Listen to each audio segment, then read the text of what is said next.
Perfecto. Para el Colegio Nacional de Abogados para la Defensa Médica, se complace el día de hoy al tenerlos a todos y a cada uno de ustedes. Asimismo, también le damos la más de la cordial bienvenida a nuestro ponente, maestro Óscar Monter García, el cual voy a leer su currícula. Yo sé que el maestro Óscar Monter, pues con el simple pronunciamiento de su nombre, pues ya está más que reconocido, ¿verdad, maestro? Tiene una maestría en docencia por la Universidad de Negocios, asimismo también licenciado en enfermería y obstetricia por la FENO UNAM, profesor de asignatura definitivo A en la FENO UNAM, coordinador del programa de tutorías en la misma institución, profesor secretario de la Academia Materno-Neonatal de la FENO UNAM, ex consejero técnico de la misma institución. Es autor de artículos académicos para la revista Acontecer Académico de la máxima casa de estudios. Asimismo, también enfermero operativo en el Hospital General José Vicente Villada del ICEM, profesor de asignatura de la Escuela Militar, clases de sanidad de la Universidad del Ejército y Fuerza Aérea de la Sedena, profesor titular de diplomados y cursos monográficos para asociaciones y colegios de enfermería, ponente nacional e internacional en los cursos y congresos para las instituciones de salud. Asimismo, también cuenta con diplomados en terapia de infusión, legislación en enfermería, ventilación mecánica, notas de enfermería con el modelo B de pie. Maestro Óscar, es un gusto y un honor poder tenerte el día de hoy aquí con nosotros. Yo sé que tu experiencia es muy vasta. Bienvenido a esta ponencia. Hola, ¿qué tal? Muy buenas tardes. Tengan todos una excelente tarde.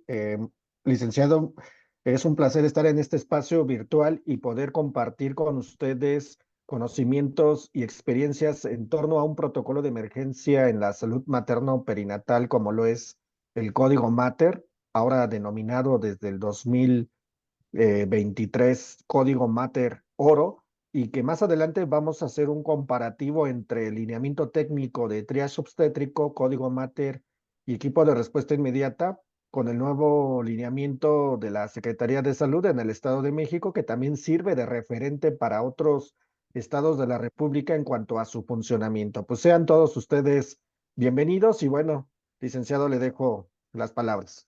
Mil gracias. Vamos a iniciar nuestra ponencia desde los dos puntos de vista, con la experiencia del maestro Óscar Monter y la de su servidor, viendo los lineamientos de esas implicaciones legales en esta participación tan importante que viene a ser el Código Mater. En esta diapositiva, ¿está bien que empecemos, maestro? Sí, me parece muy bien. Perfecto, tienes el uso de la voz. Nada más no me apagues tu micrófono, que quede así encendido, por favorcito. Ok.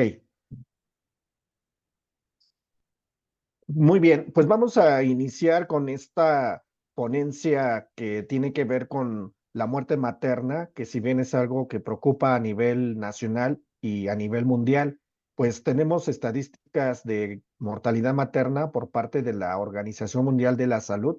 Todavía hasta el mes de febrero del año 2023 realizó el cómputo de las muertes maternas a nivel mundial y nos encontramos que la primera causa de muerte materna sigue siendo la hemorragia grave. Todos ustedes saben que después del parto puede ocurrir una anomalía denominada atonía uterina. ¿Qué quiere decir esto? Que es cuando el útero no se contrae y empieza a sangrar la paciente. Y entonces se inicia todo un mecanismo de alerta en el cual todo un equipo multidisciplinario va a abordar a la paciente obstétrica para disminuir complicaciones que puedan derivarse de la misma.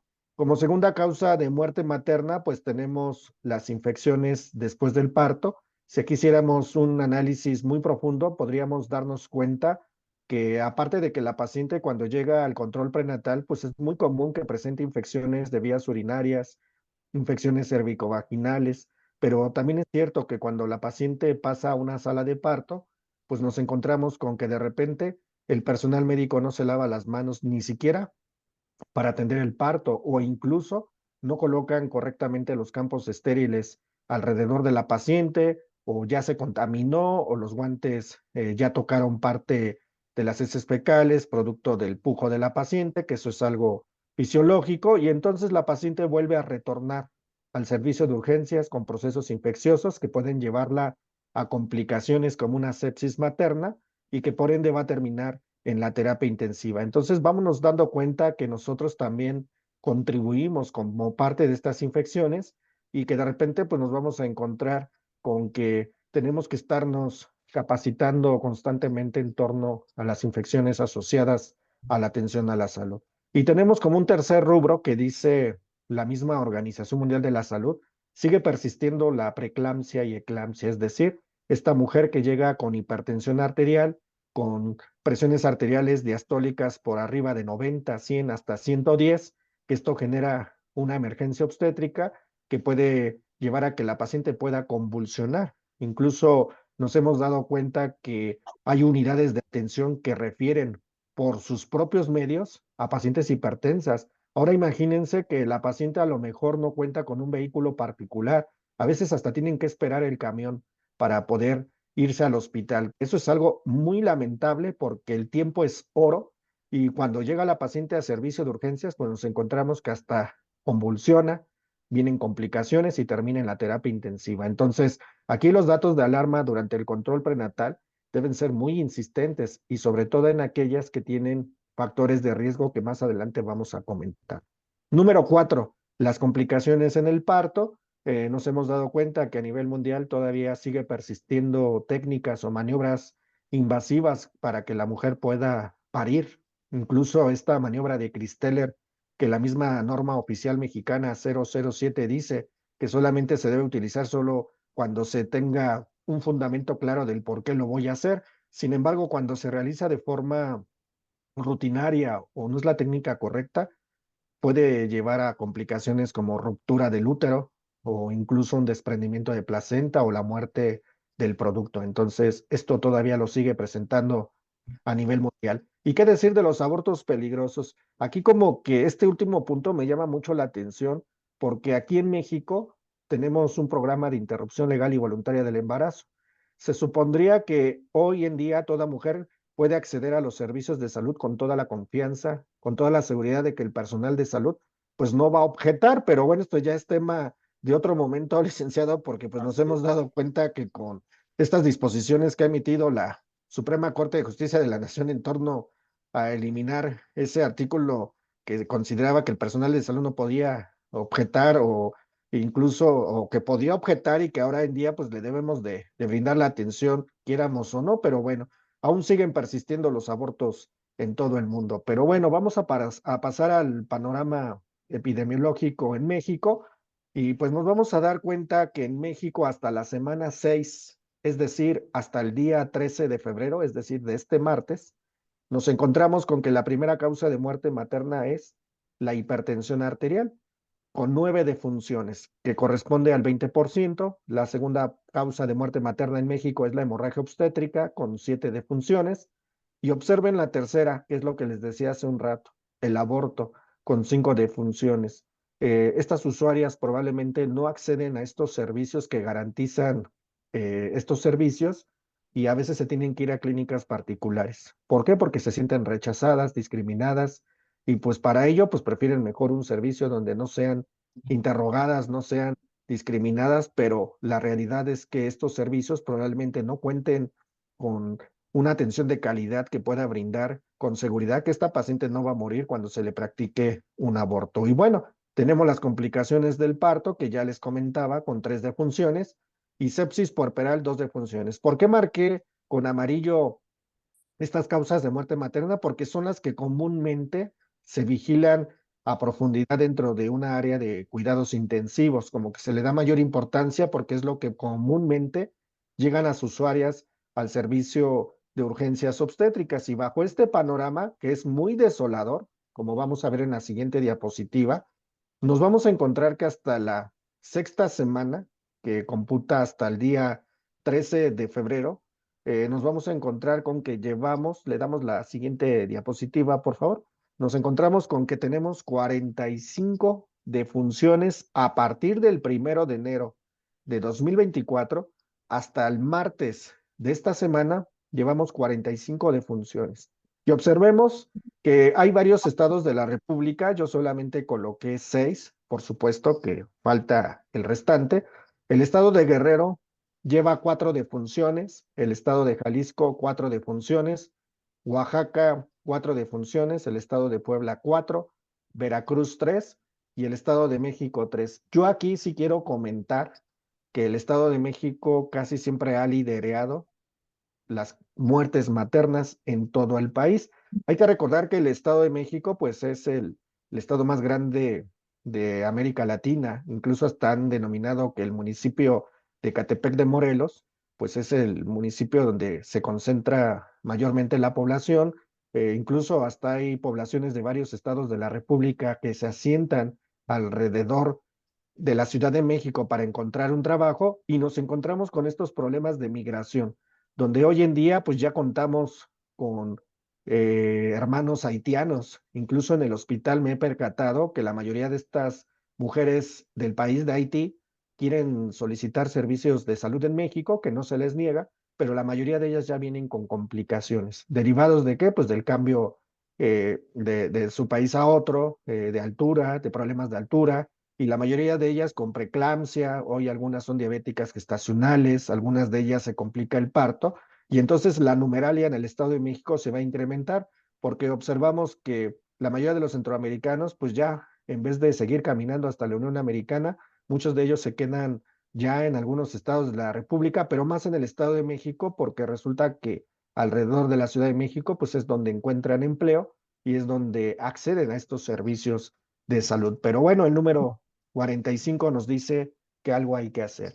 Y bueno, que es una emergencia obstétrica que todavía lo sigue manejando la nueva actualización de Código Mater Oro, nos sigue diciendo que es el estado nosológico que pone en peligro la vida de la mujer durante el embarazo. Si yo en este momento les preguntara a ustedes qué complicaciones podrían ocurrir en el embarazo, algunos de ustedes me va a decir, bueno, maestro, yo he observado que cuando llegan las pacientes al triage obstétrico, pues llegan las señoras con preeclampsia o llegan incluso pacientes con hemorragia obstétrica derivada de un aborto, de un desprendimiento de placenta, y es ahí donde se tienen que activar los protocolos para prevenir complicaciones. Si yo también les preguntara qué complicaciones puede haber en el puerperio, es decir, una vez que la paciente sale de sala de parto o de sala de quirófano, pues probablemente vamos a encontrar esto que ya comentaba, como una hemorragia obstétrica por atonía uterina, puede ocurrir una ruptura uterina en el quirófano, puede ocurrir una preeclampsia, porque por ahí alguien me decía, no, maestro, es que la preeclampsia solo es en el embarazo. No, la preeclampsia también puede ocurrir durante los primeros 42 días del puerperio. Por eso la misma norma oficial mexicana 007 dice que una vez que la paciente esté en el área de recuperación, la toma de la presión arterial debe ser en la primera hora cada 15 minutos y en la segunda hora cada 30 minutos para identificar problemas por hemorragia y problemas por preeclampsia. Por eso es muy importante registrarlo durante esos tiempos. La misma definición dice y o el producto de la concepción que requiere de atención médica y o quirúrgica inmediata por personal médico calificado. Con esto yo quiero decir que todos los que laboramos dentro de las instituciones de salud somos personal calificado. Tenemos un título, una cédula profesional o una especialidad donde se están indicando cuáles son las competencias que yo debo desarrollar durante una emergencia obstétrica. Es decir, yo no puedo decir, es que como soy enfermera o enfermero general, pues no me toca eso, ¿no? Pues resulta que dentro de tu formación sí llevaste una materia de ginecobstetricia y resulta que aún a pesar de haber terminado los estudios, pues tú todavía debes de seguirte actualizando. Resulta que en los hospitales de gobierno a nosotros nos pagan un rubro de gastos de actualización, lo que quiere decir que tanto de forma interna como externa, yo tengo que buscar mi capacitación y con la constancia que me entreguen es la que yo debo entregar a recursos humanos, al área de enfermería, para que se entienda que estoy cumpliendo precisamente con los procesos de actualización y que en ese momento la paciente va a tener atención de calidad. Y por otro lado dice aquí, adscrito a hospitales con capacidad resolutiva. Son dos servicios de un hospital para ser resolutivos. Uno de ellos es banco de sangre y la terapia intensiva.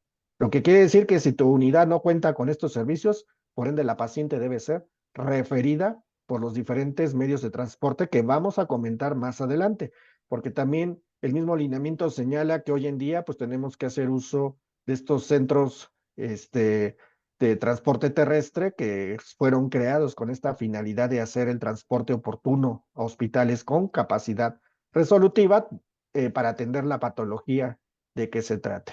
Y bueno, le damos la que sigue, por favor.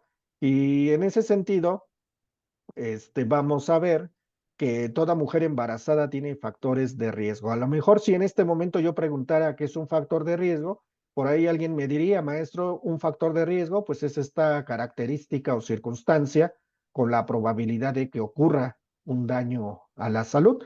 Y sabemos que en el embarazo la edad es un factor de riesgo. Hoy tenemos mujeres adolescentes que se embarazan a temprana edad y que son las que tienen más complicaciones. No con esto quiero decir que las que están dentro del rango de 20 a 35 años no lo van a presentar, pero también es cierto que las mujeres mayores de 35 años también presentan factores de riesgo en el embarazo. Y para esto vamos a ver la siguiente tabla en donde vamos a mencionar tres complicaciones comunes, que era lo que les decía yo, se mencionan como causas de muerte materna. Por ejemplo, en la preeclampsia, la mujer que tiene más de 35 años, con un índice de masa corporal que nos indique sobrepeso u obesidad, que nunca ha tenido partos o que incluso ya tuvo preeclampsia y que hoy en día llega con complicaciones como diabetes mellitus o un embarazo gemelar, pues son factores de riesgo para preeclampsia. Lo que quiere decir que el personal de enfermería que está en el triage obstétrico tiene que incidir en la toma de la presión arterial cuando hablamos de estos factores de riesgo.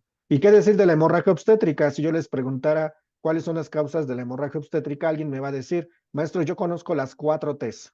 La primera T por tono, atonía uterina. La segunda sería por tejido, que es retención de restos placentarios. La tercera que es trauma, que es cuando ocurre algún desgarro en el canal vaginal o cervical.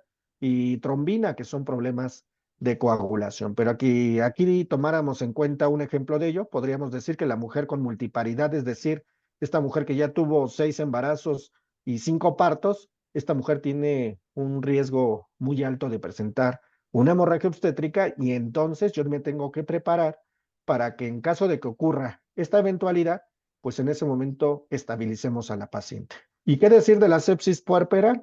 En la sepsis puerperal, esta mujer que llega con retención de restos placentarios, que tuvo cesárea, que se rompieron las membranas y que incluso tiene obesidad o diabetes, se incluye el nivel socioeconómico, pues esa es una mujer que puede presentar una sepsis puerperal y aquí es donde debo de también activar los mecanismos de alerta inmediata.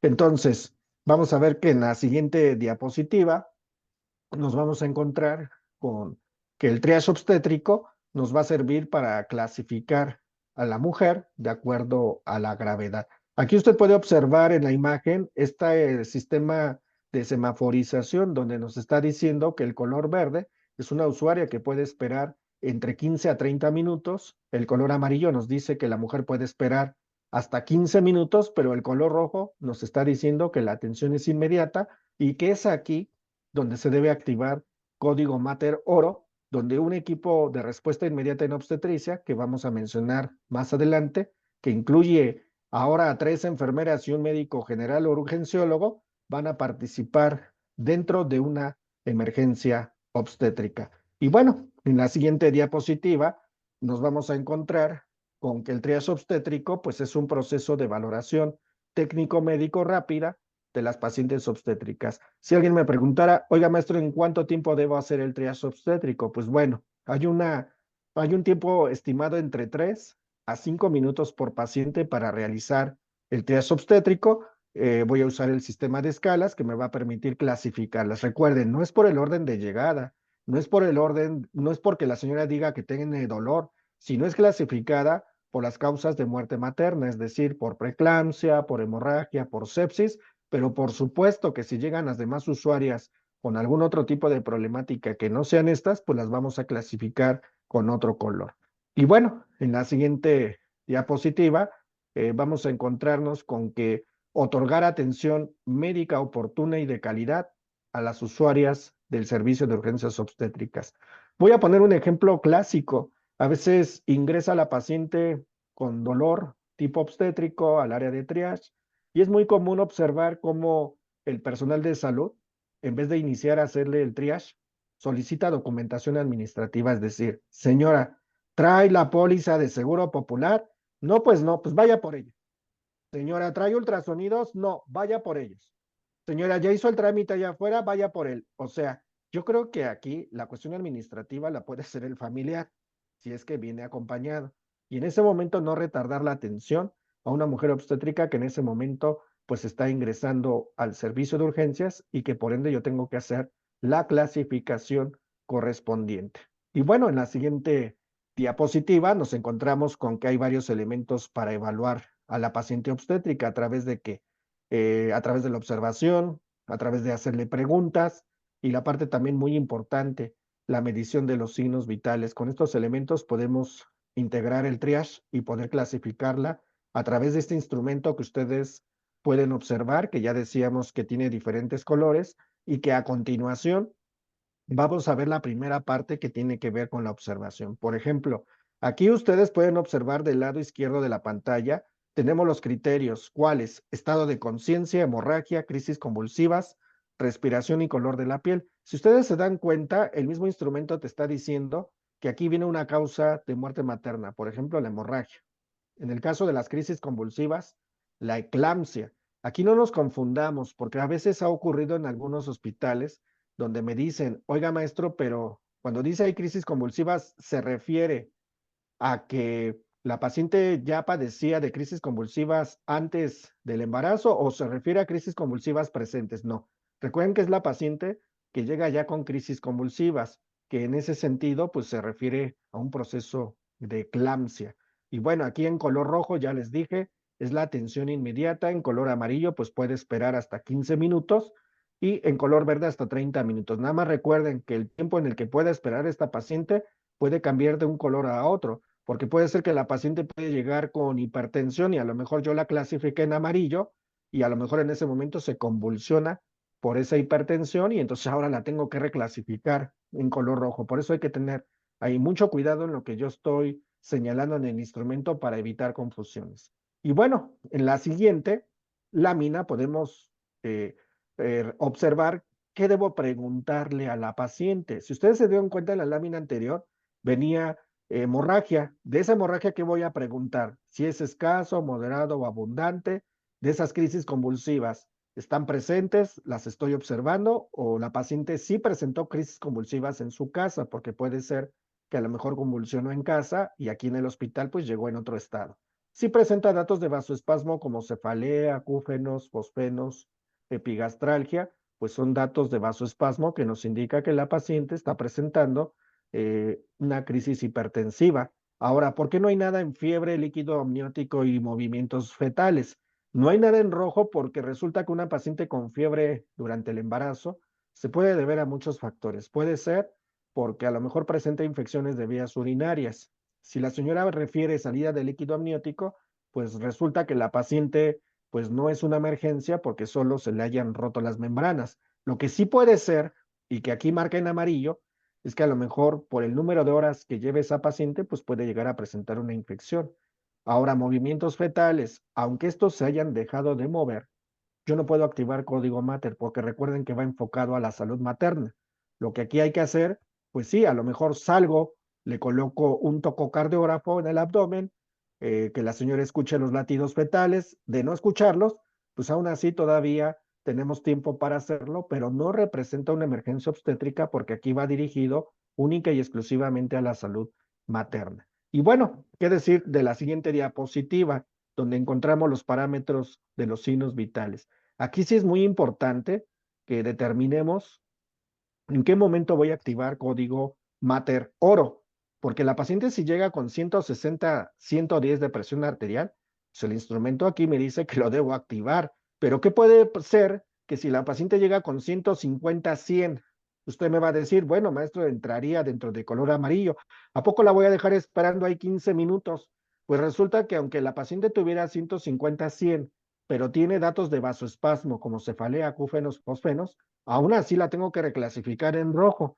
Se los voy a decir por qué, porque sí ha habido casos de pacientes que convulsionan con 150 100 o que incluso con 150 100, pues ya con otros factores inherentes a la hipertensión, pues lo tengo que activar. Entonces aquí sí es de pensar qué decisiones voy a tomar, porque alguien me diría, bueno, maestro, yo he tenido pacientes con 140 90 y pues convulsionan, entonces ya la tengo que reclasificar en rojo y alguien va a decir, bueno, ¿qué va a pasar si yo la pongo en rojo cuando tiene 140 90? Entonces usted tiene que hacer ahí una observación dentro del instrumento que se tuvo que hacer la activación porque con esa presión la paciente convulsionó, porque sí ha habido casos, o sea, no necesariamente es con 160, 110. Y bueno, aquí sí quiero marcar con una flechita que hay un error. Aquí nos dice que el índice de choque se divide la frecuencia cardíaca entre presión sistólica, ahí no hay problema. El problema es con los indicadores. Mayor a 0.8 dice que es rojo, entre 0.7 y 0.8 amarillo y menor a 0.7. Yo aquí sí quiero hacer una aclaración, creo que ya en algunos instrumentos que he visto o que me han presentado en algunos hospitales ya han hecho las modificaciones pertinentes porque no corresponde esas cifras a una realidad.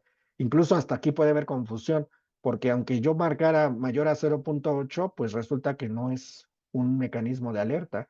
Ahorita vamos a ver cuáles son esos parámetros que a mí me podrían decir que con índice de choque en rojo, pues tengo que activar código Oromater. Por supuesto que va de la mano con una paciente con hipotensión arterial, con taquicardia, con hipotermia, pero bueno, todo eso va en conjunto cuando una paciente está en estado de choque. Y bueno, ya en la siguiente diapositiva, vamos a encontrarnos con esto que yo les comentaba. Por ejemplo, vean, ahí tuve que hacer el corte de lo que marca el instrumento de triage obstétrico. Sin embargo, es normal en el embarazo, observen, entre 0.7 hasta 0.9. Si ustedes observan lo que dice el instrumento, pues pareciera que 0.7, 0.8 y 0.9 pues es normal, ¿no? Entonces está muy mal que sea mayor a 0.8 porque 0.8 es normal.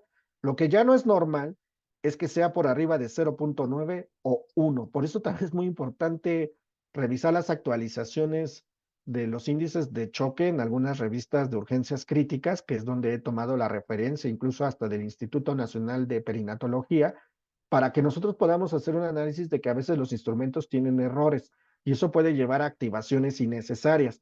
Por eso también hay que hacer reuniones dentro del hospital para determinar que el instrumento también puede sufrir algunas modificaciones porque la realidad pues no es la que generalmente está ahí en dicho instrumento. Y bueno, hay un tipo de clasificación que si les quisiera yo mostrar, que yo hice de esta manera para poder comprender cómo usar el triage. Por ejemplo, yo puse todo en rojo, la hemorragia obstétrica, la preeclampsia y la sepsis. ¿Por qué? Porque son las causas de muerte materna. Yo así las tengo que clasificar. Yo les decía hace un rato, ¿quiénes son las pacientes en color amarillo? Pues resulta que es la señora multiparidad, con 6 embarazos, con 5 partos, que la misma Organización Mundial de la Salud dice que tiene riesgo de hemorragia. Cuando yo hablo de riesgo, hablo de una probabilidad. O sea, no estoy diciendo que va a ocurrir, sino que con estos factores que ya se han ido estudiando, puede llegar a ocurrir.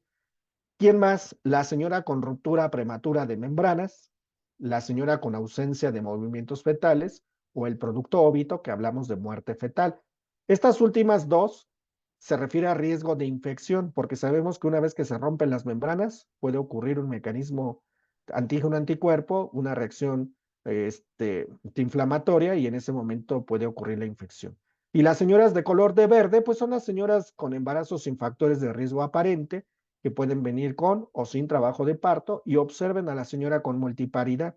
La gesta 5 partos 4, de acuerdo a la Organización Mundial de la Salud, tiene riesgo bajo de presentar una hemorragia obstétrica. Vuelvo a reiterar, la palabra riesgo es esa probabilidad, es como el voladito. No sabemos en qué momento va a ocurrir, pero yo tengo que estar preparado en caso de que esto llegara a ocurrir. Y bueno, En esta otra diapositiva, la enfoqué directamente a hemorragia porque sabemos que es una de las causas de muerte. Observen que hasta una placenta previa o una inserción baja de placenta tiene prioridad dentro de la hemorragia. ¿Esto por qué se los comento? Porque a lo mejor alguna enfermera o algún enfermero me va a decir, ¿a mí para qué me va a servir si solamente marco tachecitos en la hoja? Bueno, si lo vemos de esa manera, pues no es una forma de clasificar, sino de solicitarle a la usuaria que nos preste su ultrasonido para determinar si en ese mismo reporta placenta previa, placenta creta, o incluso en los estudios de laboratorio, si es una paciente que presenta anemia, pues tiene mayor riesgo de ¿qué? De una hemorragia. Y observen en color amarillo.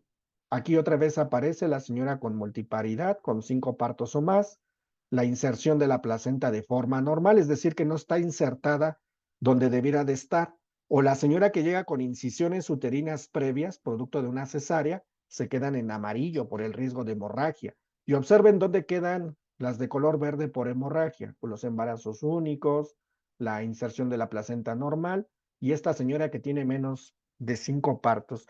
¿Le parece a usted que este tipo de clasificación le puede servir? Pues tómele foto, captura de pantalla, porque yo considero que de esta manera usted también se puede dar cuenta que cuando a una usuaria le muestra el ultrasonido, pues usted le puede explicar que esto puede conllevar a una posibilidad de una hemorragia y que nosotros como personal de salud pues vamos a estar atentos a cualquier situación que ocurra para con ella. Responsabilidades y funciones del personal de salud. Híjoles, esta parte también es muy importante. A veces no sabemos si nos toca o no nos toca. Por ejemplo, los directivos del hospital están más que sensibilizados. La jefe de gineco, no se diga más. El personal del triage. ¿Quién es el personal del triage obstétrico? La enfermera y el médico responsable de esa área. Como vamos a ver más adelante, aquí vamos a encontrar alguna discrepancia, porque aquí el lineamiento de 2016 dice que es médico o enfermera la que realiza el triage y que es el primer contacto con la usuaria obstétrica. Y por otro lado, observen el vigilante y personal administrativo.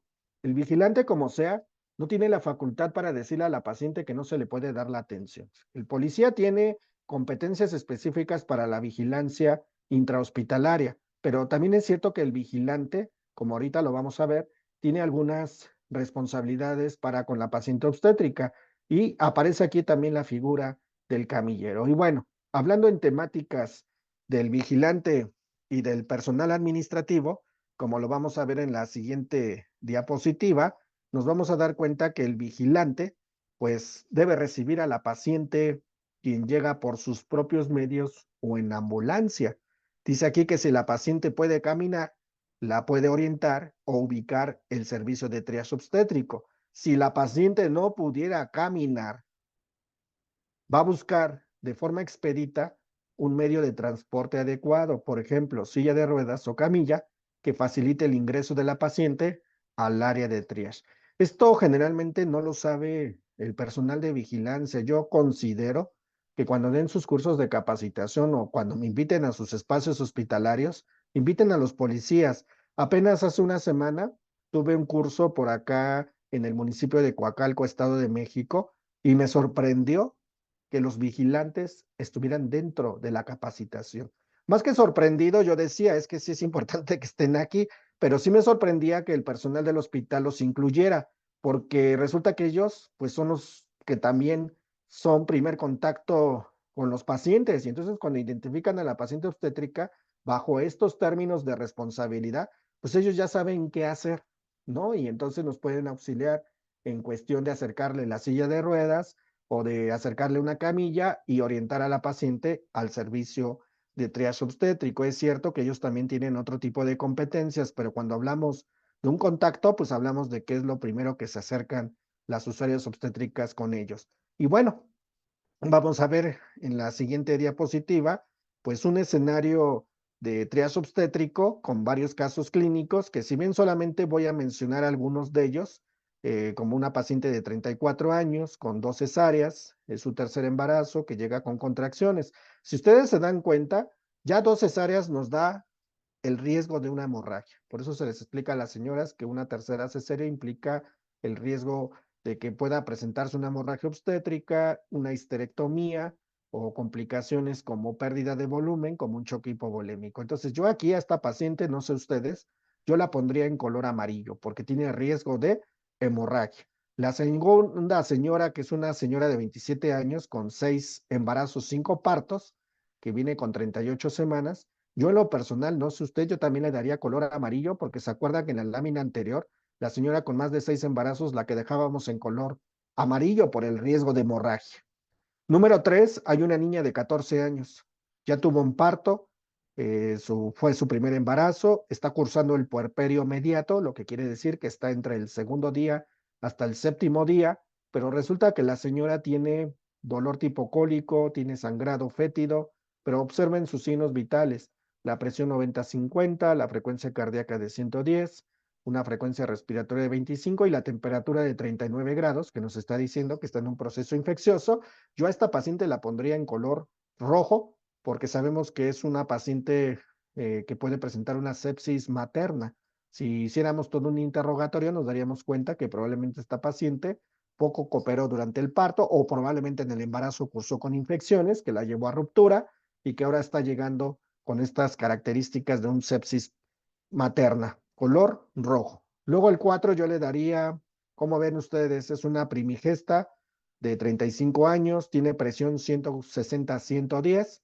Ya aquí nos está diciendo que es una paciente con preeclampsia. Yo también le daría color rojo. Pero usted me va a decir, oiga maestro, pero usted dijo que rojo el puerperio. ¿A quién pasó primero? Si viéramos las estadísticas, yo voy a priorizar a la preeclampsia porque todavía la señora está embarazada y después activaría código Mater Oro con la puérpera que presenta estos signos y en ese sentido darle prioridad a quién, a la número 4 por preeclampsia. La 5, gesta 2 con un parto, 32 semanas. Dice la señora que ya se rompieron las membranas desde hace 6 horas. Se acuerda que está en color amarillo porque tiene riesgo de infección. Entonces, ¿cuántos colores amarillos llevamos? Llevamos 3, ¿no? Que es la señora 1, la 2 y la 5. Y tenemos la 6, que es una señora con un segundo embarazo, con un aborto, 28 semanas. Dice que no se mueve su bebé desde hace 20 horas. Aquí valdría la pena, como les decía hace un rato, sacar el tococardiógrafo. Si escuchamos latido cardíaco fetal, de todas formas que se espere. Y aunque no lo lográramos escuchar, de todas formas se tiene que esperar. Pero aquí yo no le puedo dar rojo por el solo hecho de que ya no lo escuche. Recuerden que es materno, entonces puedo darle color amarillo en cuestión de poderle brindar la atención. Entonces tenemos cuántos colores. A ver, le damos la siguiente diapositiva y nos vamos a dar cuenta que la prioridad 1 es la señora con preeclampsia, la número 2 es la señora con sepsis materna, la número 3 y 4. ¿Por qué le di prioridad 3 y 4? Porque tienen riesgo de qué? De hemorragia. Si usted me preguntara entre 2 cesáreas y 5 partos, ¿quién tiene mayor riesgo? Pues la de 2 cesáreas. ¿Por qué? Porque ya tiene una tercera que podría ser esta con mayor complicación que una señora que pueda llegar a parir con el sexto parto. ¿Por qué dejé 5 y 6 como riesgo de infección? Porque es una señora que ya se le rompieron las membranas y puede ser esta paciente que a lo mejor ya no se mueve su bebé o que a lo mejor se ovitó y que ya está empezando un proceso infeccioso. Entonces, si ustedes se dieron cuenta, dejé 5 y 6 porque las infecciones vienen después de una hemorragia, es decir, que de acuerdo a las causas de muerte materna, primero va hemorragia, luego preeclampsia y al final sepsis, por eso dejé al final los procesos infecciosos. Vamos a ver otro caso clínico. Solamente son 3 pacientes. A ver usted qué opina. Es una señora primigesta de 17 años, 37 semanas. Se rompieron las membranas hace 3 horas y tiene contracciones. Contra una señora de 65 años de edad que viene por sangrado uterino anormal, con 80-60 de presión, frecuencia cardíaca de 90, respiraciones de 18 y temperatura de 36. Usted me va a decir, oiga, maestro, ¿qué hace una señora de 65 años ahí sentadita?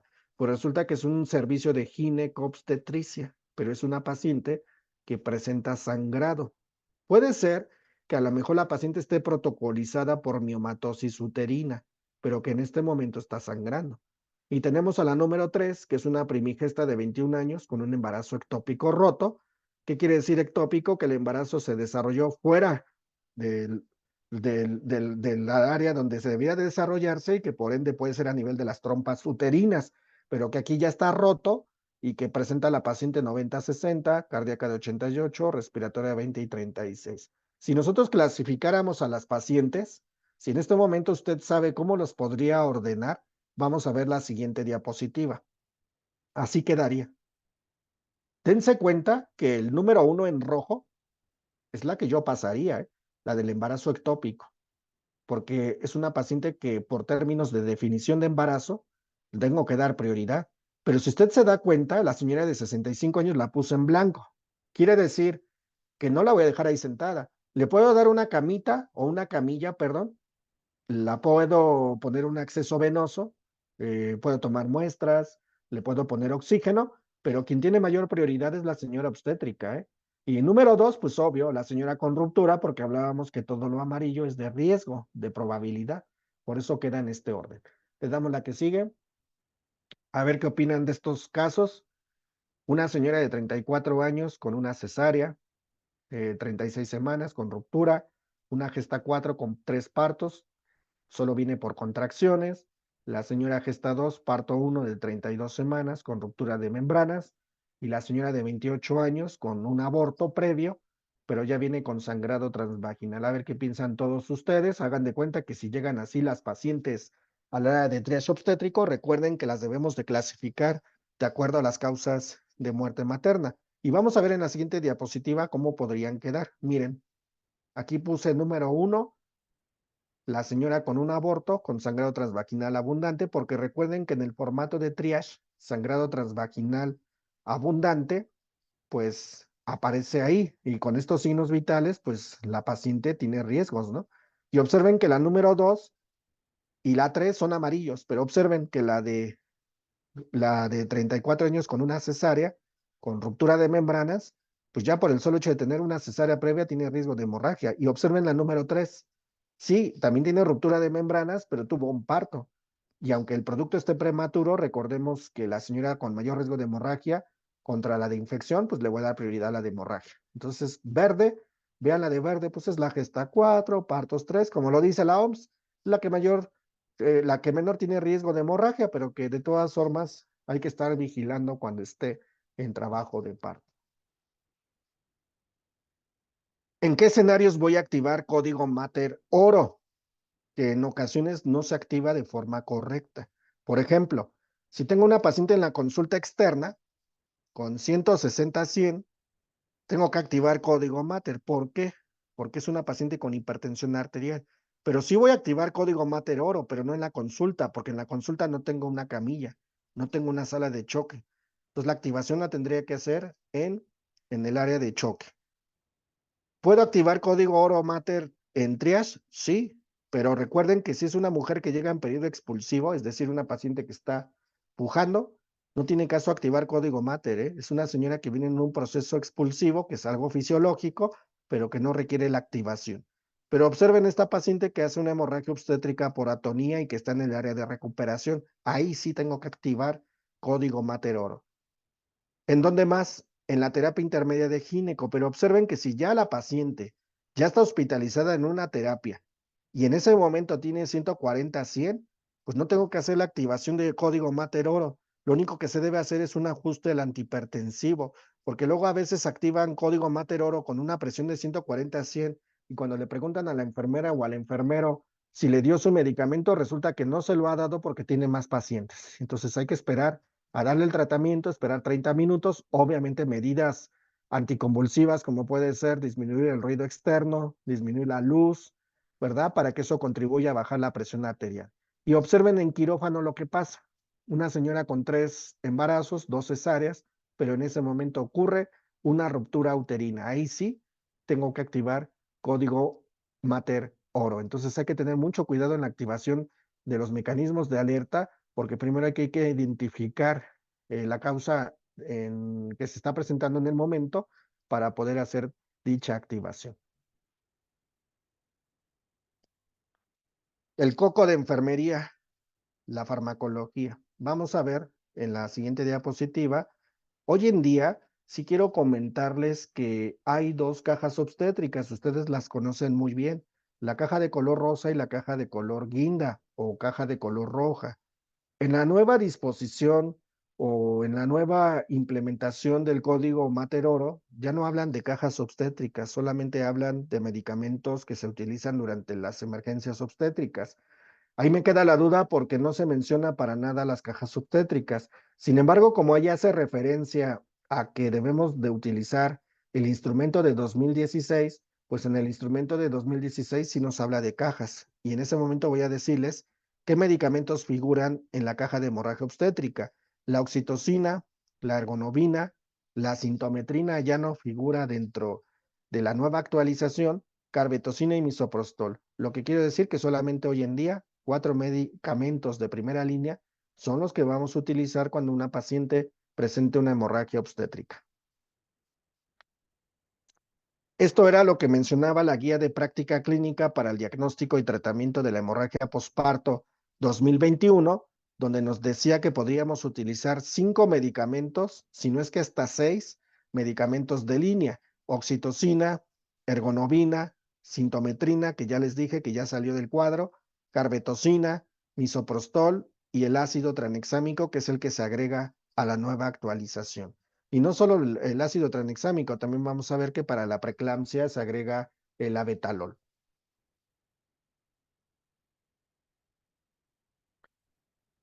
Le damos a la que sigue, por favor, Ok, este es el lineamiento técnico de carro rojo, caja rosa y caja roja del Instituto de Salud del Estado de México del año 2016, donde nos marca un stock de medicamentos para la caja de color rosa. Si ustedes se dan cuenta, la ergonovina sigue todavía, la carbetocina, la oxitocina y el misoprostol, que son los primeros 4 medicamentos de línea que se utilizan durante la hemorragia obstétrica y que cada vez que nosotros recibimos físicamente el medicamento, pues este debe estar dentro del tiempo establecido, no debe tener una caducidad que nos indique que ya no lo pueda utilizar y que por ende debe estar contenida dentro de esta caja roja, perdón, caja rosa. Le damos la que sigue.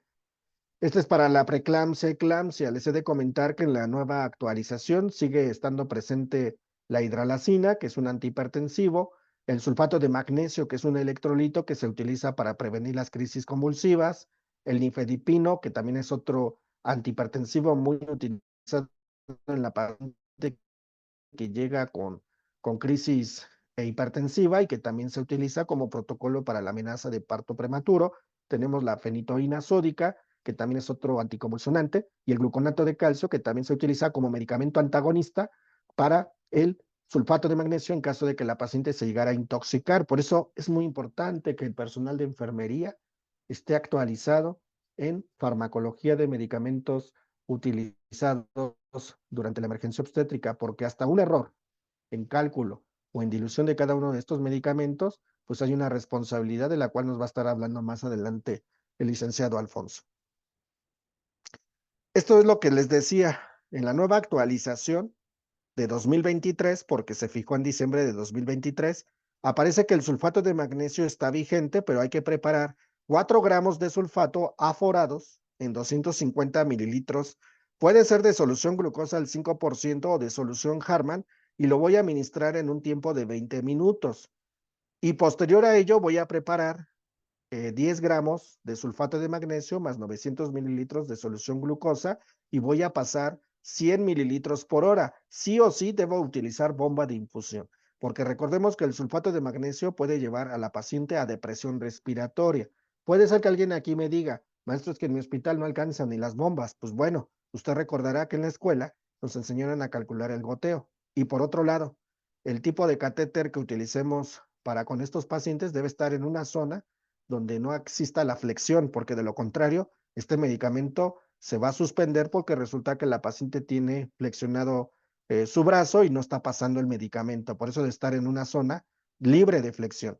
Y el otro medicamento que era lo que yo les decía, el abetalol. Hoy en día sí hay en los hospitales. Nosotros no teníamos hace años, pero ya se estableció que el abetalol, que tiene una concentración de 100 miligramos en 20 mililitros, es decir, que por cada mililitro hay 5 miligramos, yo debo de administrar 20 miligramos en bolo cada 30 minutos, lo que quiere decir que cada 30 minutos tengo que estar monitorizando la presión arterial para las dosis subsecuentes, máxima hasta 80 miligramos. Recuerden que aquí no tenemos que preparar el abetalol. El abetalol ya viene en frasco ámpula, en solución inyectable, y solamente debo de pasar bolitos de 20 miligramos, que estaríamos hablando, a ver, 20 por 20 nos da 400, estaríamos hablando de 4 mililitros cada 20, perdón, cada 30 minutos, y cada 30 minutos, pues medir la presión arterial. La hidralacina sigue estando vigente como antihipertensivo. ¿Se acuerdan que yo comenté que se puede utilizar en las pacientes que llegan con presión arterial de 160 a 110 y que se puede preparar en 20 mililitros de cloruro de sodio? Es decir, 19 de cloruro de sodio más 1 mililitro de hidralacina nos da una concentración de 1 mililitro por miligramo. ¿Cuántos bolos voy a pasar? 5 o 10 miligramos cada 20 minutos. ¿Se acuerdan que con la betalol era cada 30 minutos, pero si también tengo hidralacina, puedo pasarlo cada 20 minutos y estar midiendo la presión arterial? Por aquí me hacen una pregunta si la betalol se debe de diluir. Bueno, yo había comentado que de acuerdo a la instrucción de la farmacéutica, el betalol pues no se debe de diluir. Si usted lo va a diluir, se puede hacer, pero recuerde que si usted lo va a diluir, solamente el vehículo con el que lo va a diluir, que puede ser con cloruro de sodio, le va a servir de vehículo para que el abetalol se transporte de forma rápida por el torrente sanguíneo y observemos las modificaciones de la presión arterial. Pero mientras, de acuerdo a la instrucción del fabricante, pues es un medicamento que de preferencia no se debe de diluir, y si usted lo diluye bajo esta recomendación que ya comenté.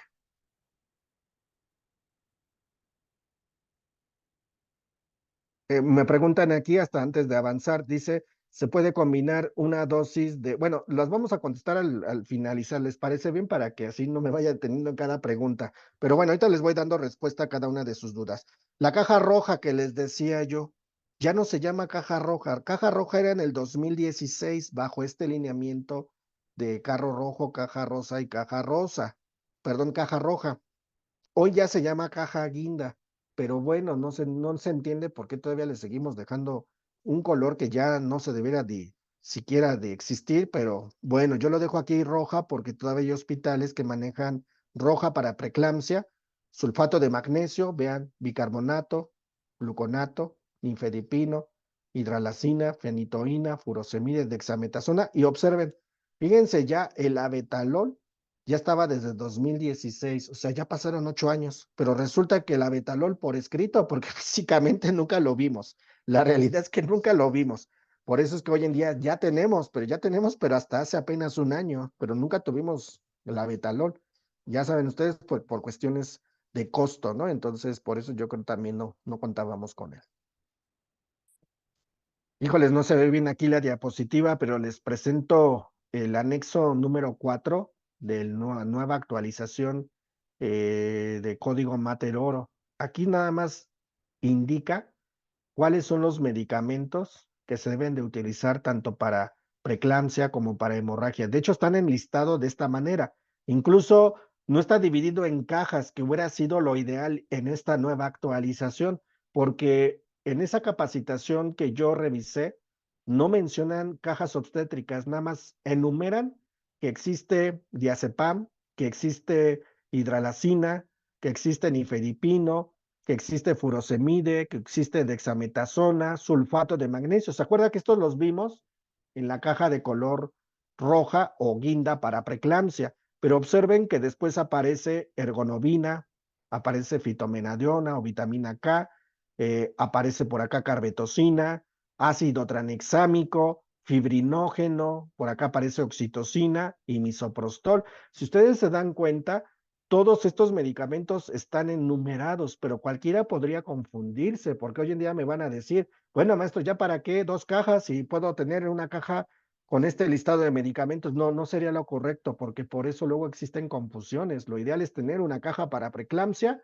una caja para hemorragia obstétrica, para poder definir en dónde podríamos identificar estos medicamentos. Entonces, si usted quiere revisar este listado de medicamentos, licenciado Alfonso, ya ve que le compartí el documento, igual y usted se los puede compartir en el grupo para que lo puedan visualizar mucho mejor y puedan comprender que en esta nueva actualización no hicieron la división de las cajas obstétricas, porque esto puede derivar a confusiones y alguien decirme, no, maestro, ya todos van en una sola. No, porque si yo hago caso al lineamiento de 2016, que es lo que la autoridad señala hoy en día, que es un instrumento de uso obligatorio, entonces yo tendría que clasificarlos en cajas para que no se pierda esta idea de que hoy no mencionaron eso, pero hoy le puedo decir que lo ideal es tener cajas divididas.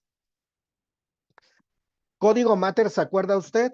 Hace algunos años le decían 10, 14, 14, 16, que era como un número telefónico. Alguien en su momento llegó a decir 10 porque la señora debe de tener oxígeno a 10 litros por minuto. Yo hoy le puedo decir que esto ya no aplica, porque no todas las pacientes necesitan 10 litros de oxígeno. ¿De qué va a depender? De la oximetría de pulso. Si la oximetría está dentro de parámetros normales, ¿como para qué le pongo el oxígeno? Entonces, va a ser dependiente de la saturación de oxígeno de la paciente. ¿Se acuerda usted de los 14? Alguien decía en ese tiempo, 14, 14 porque debe utilizar catéteres periféricos del número 14. Pues hoy le puedo decir que con las actualizaciones de terapia de infusión va a depender del calibre de la anatomía venosa que tenga la paciente. No forzosamente es un 14, porque puede ser que la paciente tenga calibres venosos para un 16, para un 18, hasta para un 20. Entonces este criterio cambia. Sin embargo, el de la sonda vesical, que es el 16 French, pues ese se sigue utilizando. Entonces, esto hasta antes de la actualización lo veníamos haciendo de esta manera, pero nos hemos venido dando cuenta que pues bueno, todo ha ido cambiando y que necesitamos hacer ajustes para prevenirle también complicaciones por el uso de excesivo de tecnologías que no van acorde a la anatomía y fisiología del paciente. ¿Qué es el código Mater? Lo dice el lineamiento del 2016 y lo dice la nueva actualización. Dice que el código Mater es la activación de un mecanismo de alerta o de llamado al equipo, perdón, al personal del equipo respuesta inmediata obstétrica. Ahorita vamos a ver quién conforma el ERIO para atender una emergencia y salvar la vida de la madre y el producto de la concepción. Entonces, usted cuando escucha en su hospital la chicharra, el timbre o el voceo de código Mater, unidad tocoquirúrgica. En ese momento, todo un equipo de respuesta deja de hacer sus actividades y en menos de 3 minutos ya tiene que estar abordando a la paciente obstétrica. Dice que es un proceso vital que debe ser simple, confiable, fácil de recordar, llegar a todos los espacios físicos, no propiciar errores en el llamado, como les decía hace un rato. ¿Y en dónde lo puedo activar? En triage, en el área de choque, en caso de que la paciente llegue al área de urgencias choque, al área de tococirugía, en el área de hospitalización o en el área de quirófano, que era el ejemplo que yo les ponía de una paciente con 2 cesáreas que tuvo ruptura uterina y debe funcionar en todos los turnos, lo que quiere decir que cada servicio del hospital debe tener su propio equipo Mater.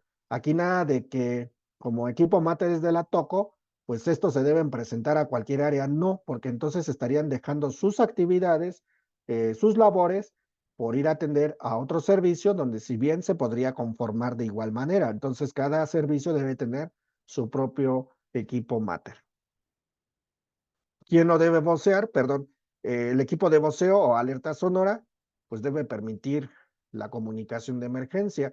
Yo escuchaba en esta capacitación que decía un médico que hasta usar el WhatsApp era algo recomendable, pero miren, el uso del WhatsApp, yo siempre he dicho que eso es algo personal, no forma parte de la infraestructura del hospital, salvo lo que me diga el licenciado, pero yo que sepa, no dice ahí dentro de la infraestructura que mi teléfono móvil ya es parte de ese equipo y que yo tengo que atender los mensajes de mi autoridad. A lo mejor se entendería que a lo mejor se forman grupos para otro tipo de información, pero no debe de ser como parte del equipo porque resulta que no todos tenemos internet, no todos revisamos el teléfono, no todos nos permiten entrar con el teléfono a áreas críticas o al área de quirófano por cuestiones de seguridad de la tecnología y por cuestiones de que nos encontramos laborando. Entonces no hagamos protocolos con dispositivos de teléfonos porque resulta que no son parte del equipo del hospital. Ya aquí el licenciado nos dará ya mayor detalle de todo esto porque nos confundimos.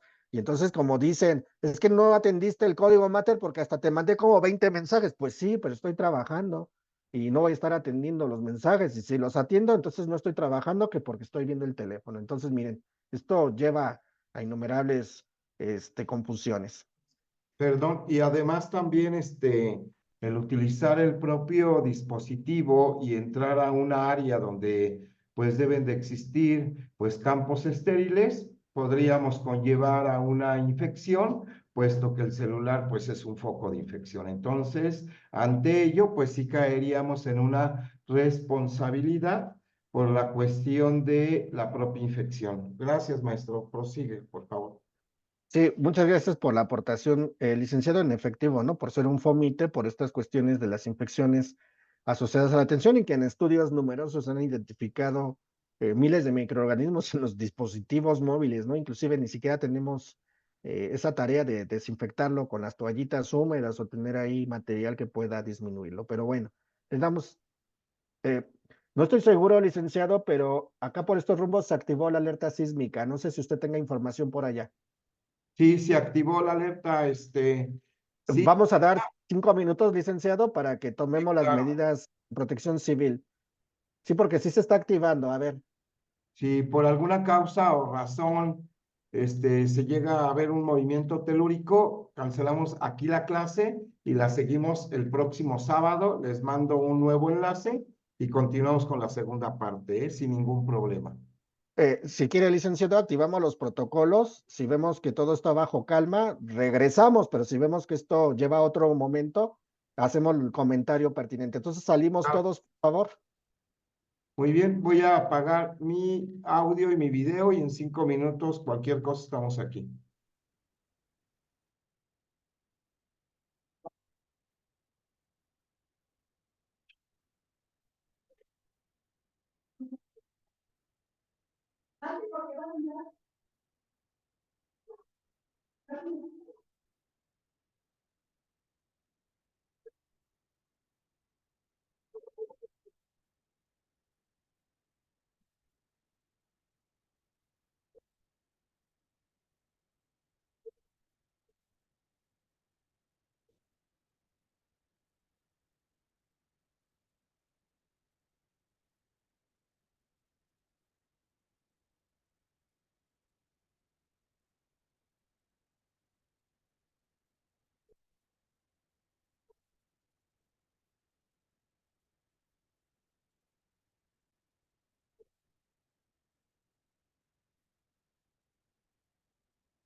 Creo que ya pasó. Cómo se encuentran, esperando y que dentro de las localidades donde ustedes viven, pues no se haya ese sentido fuerte. Aquí, honestamente, no lo sentimos.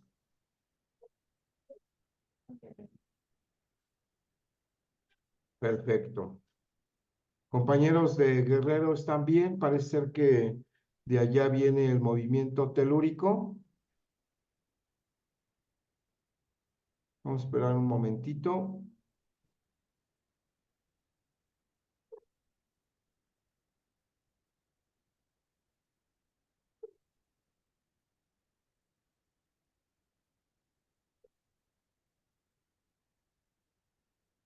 Es que aquí, como estaba en la diapositiva voceo y activación de alarma, el maestro Oscar Monter dijo que se active la alerta sísmica. ¿Ya vieron la diapositiva? Aquí con la bocinita.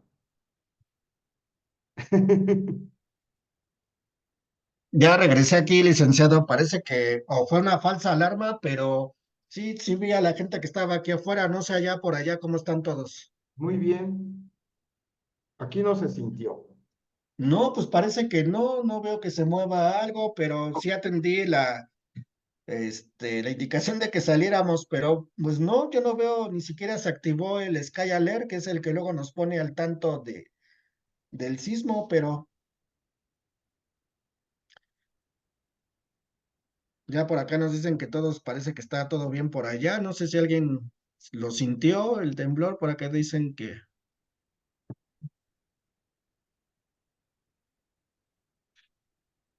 Muy bien, no se sintió. Yo creo que No, se activó porque vino de Guerrero y al llegar aquí pues ya se fue disipando, yo creo que el movimiento.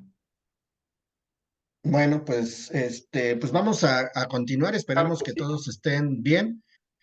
¿Hasta dónde me había quedado, licenciada? A ver, Aquí, pues recuérdeme.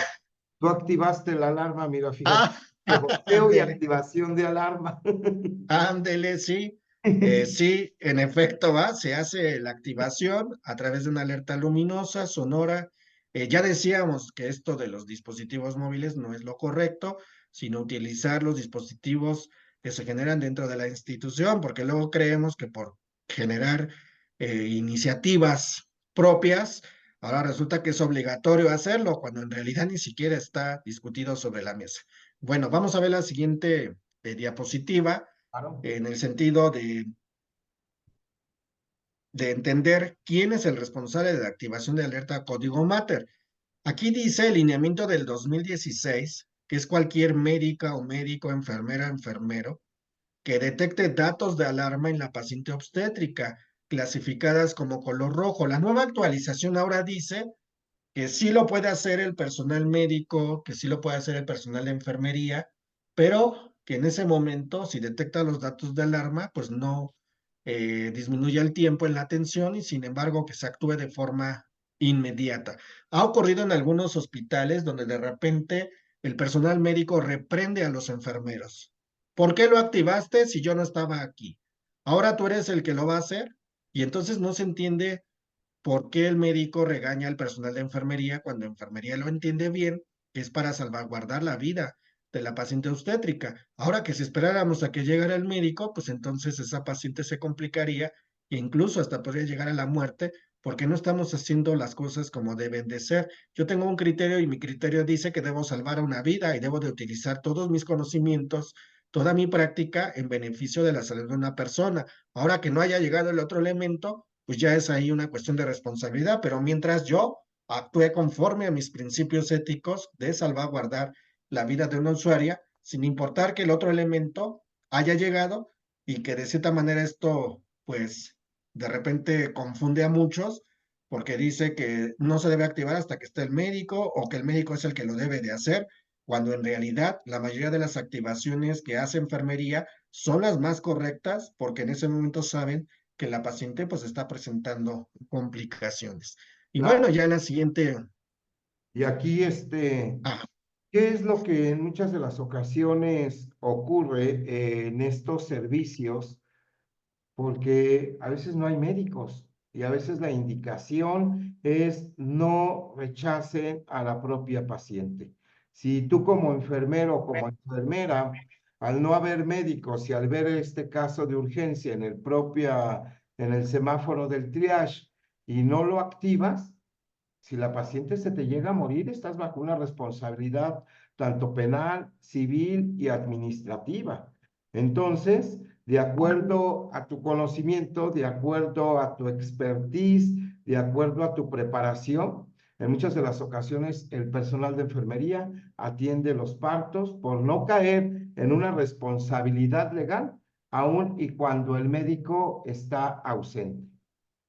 así es correcto, ¿no? Hemos tenido en algunas situaciones donde de repente no está el personal médico en su actuar, o a lo mejor la unidad de atención solamente está direccionada por personal de enfermería a cargo de un director médico que en ocasiones pues no se encuentra en los diferentes turnos y que cuando llega la atención de un parto, pues sí, si el personal de enfermería tiene la competencia para hacerlo, incluso la misma norma oficial mexicana 007 marca la figura de la enfermera obstétrica, está en sus facultades de poderlo hacer. El problema es que también el personal médico tiene desconocimiento de la normativa y entonces dice, a que se te muera a ti, prefiero que se me muera a mí. Y entonces no podemos tener ese tipo de pensamientos donde hoy en día todavía se sigue relegando al personal de enfermería dentro de estas estrategias que ayudan a disminuir la morbimortalidad. Y bueno, vamos a ver lo que dice la nueva actualización en cuanto al funcionamiento de código Mater Oro. Fíjense bien, ¿eh? Aquí el número uno nos está diciendo que la paciente se presenta con una urgencia en cualquier área o servicio del hospital. Yo aquí quiero traducirlo en dos cosas. Una, que ella llega al servicio de urgencias triage con un problema. Y número dos, puede ser que la paciente ya esté en el hospital y se presenta una emergencia obstétrica. Ese es otro asunto. Dice el número dos, personal médico de salud de primer contacto. Cuando yo reviso la definición, ¿quién es el personal médico de salud del primer contacto? Nos vamos a encontrar con que puede ser el personal médico, el personal de enfermería o el personal becario, que pueden ser médicos residentes o médicos internos, incluyendo hasta los pasantes de enfermería, porque son los que en ocasiones se encuentran en el área de triage.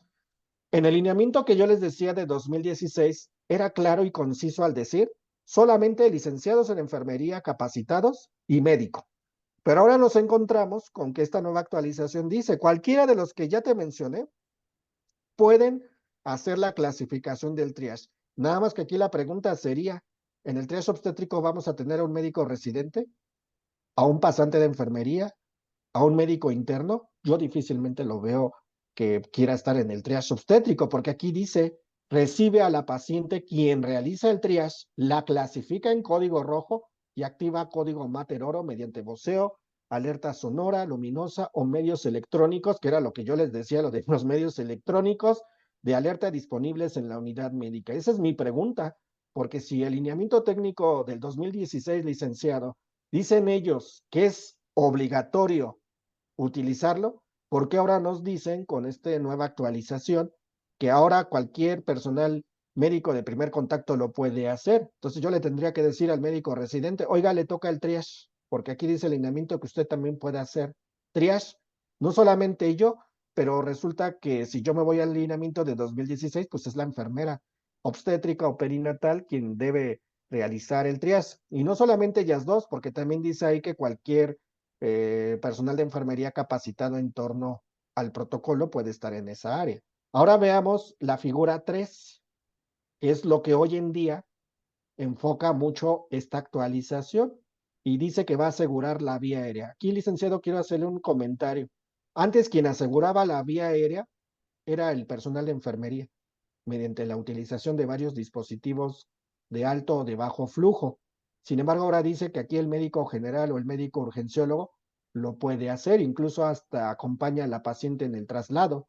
Yo quiero pensar que con el nuevo gobierno, aquí en el Estado de México, pues sí vamos a tener urgenciólogos y médicos generales. Yo esperaría que así fuera, porque hoy en día no hay médico que no se vaya a un traslado, perdón, pero quienes se van a los traslados son los médicos en formación, que son los médicos residentes, incluso hasta los internos.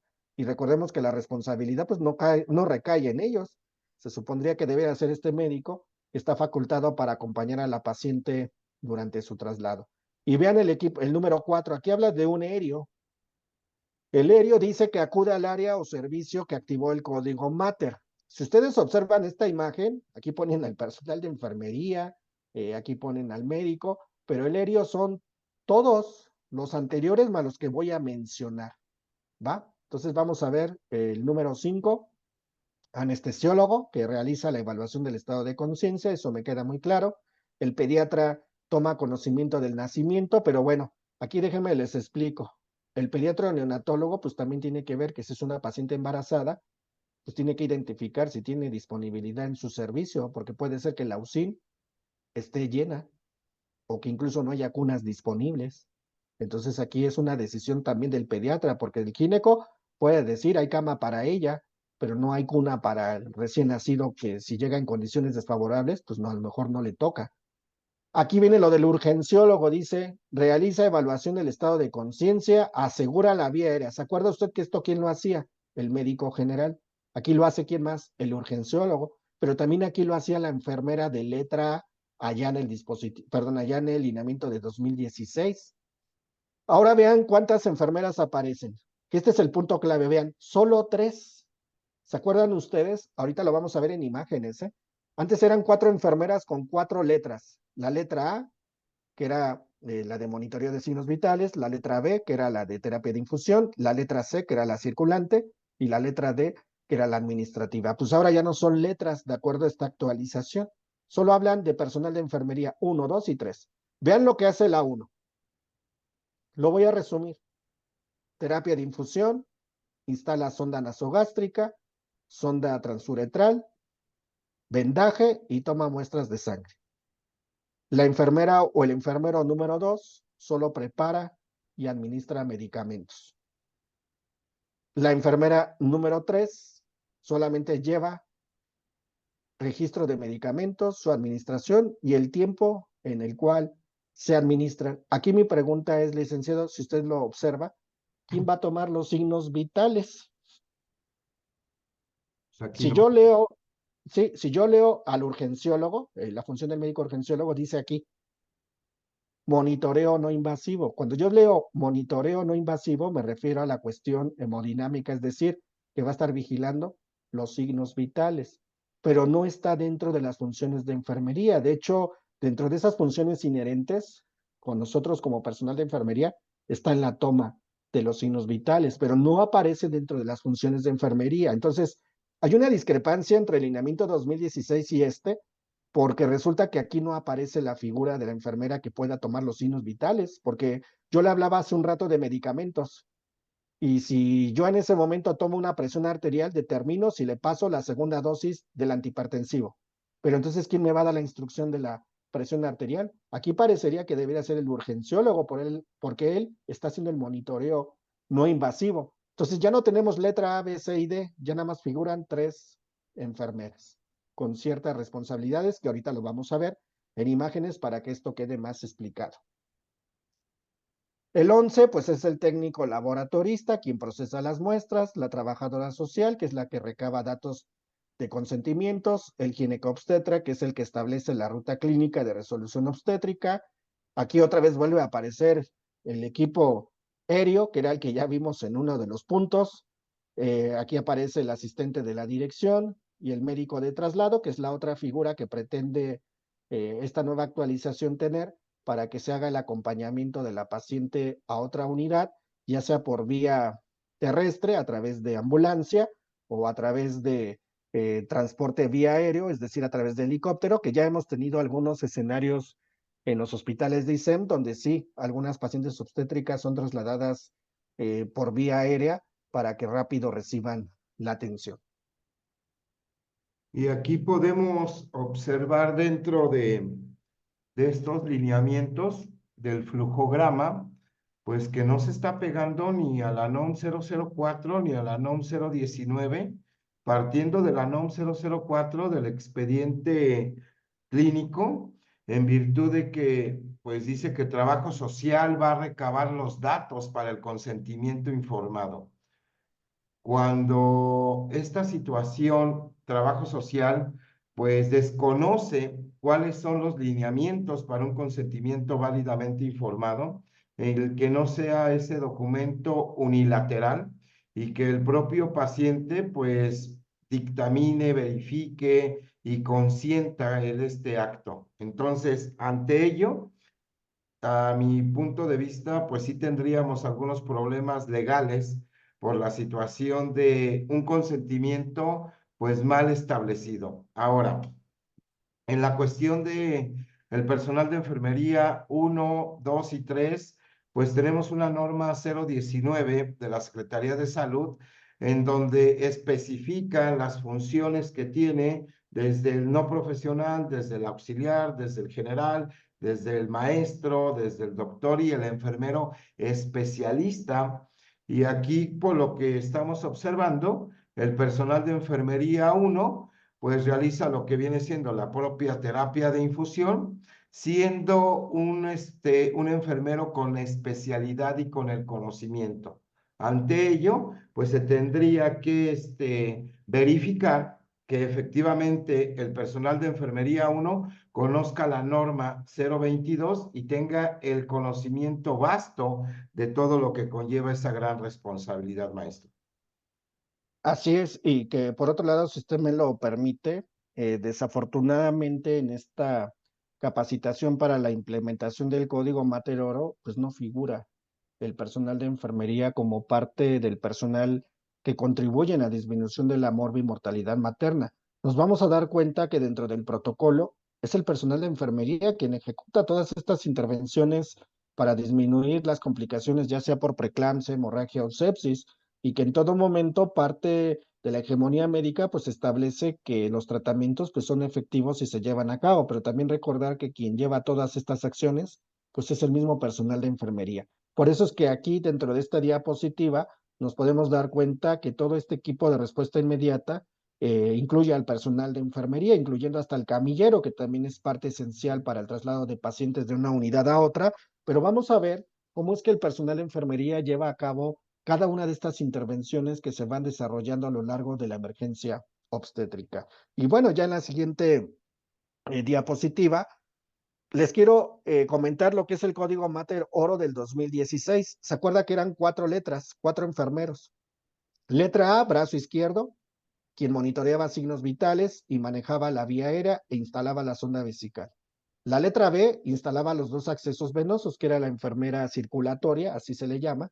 La enfermera C, que es la pierna izquierda, pues se encargaba de prepararle los medicamentos y materiales tanto para la letra A, para la letra B, por eso ustedes ven aquí las flechitas, ¿no? De cómo le provee el material a A y la letra B. Y la letra D, que es la pierna derecha, pues era prácticamente la enfermera administrativa, pero eso en el lineamiento de 2016, que eran 4 enfermeros. Ahora vamos a ver la siguiente diapositiva. Vean, Código Mater Oro 2023.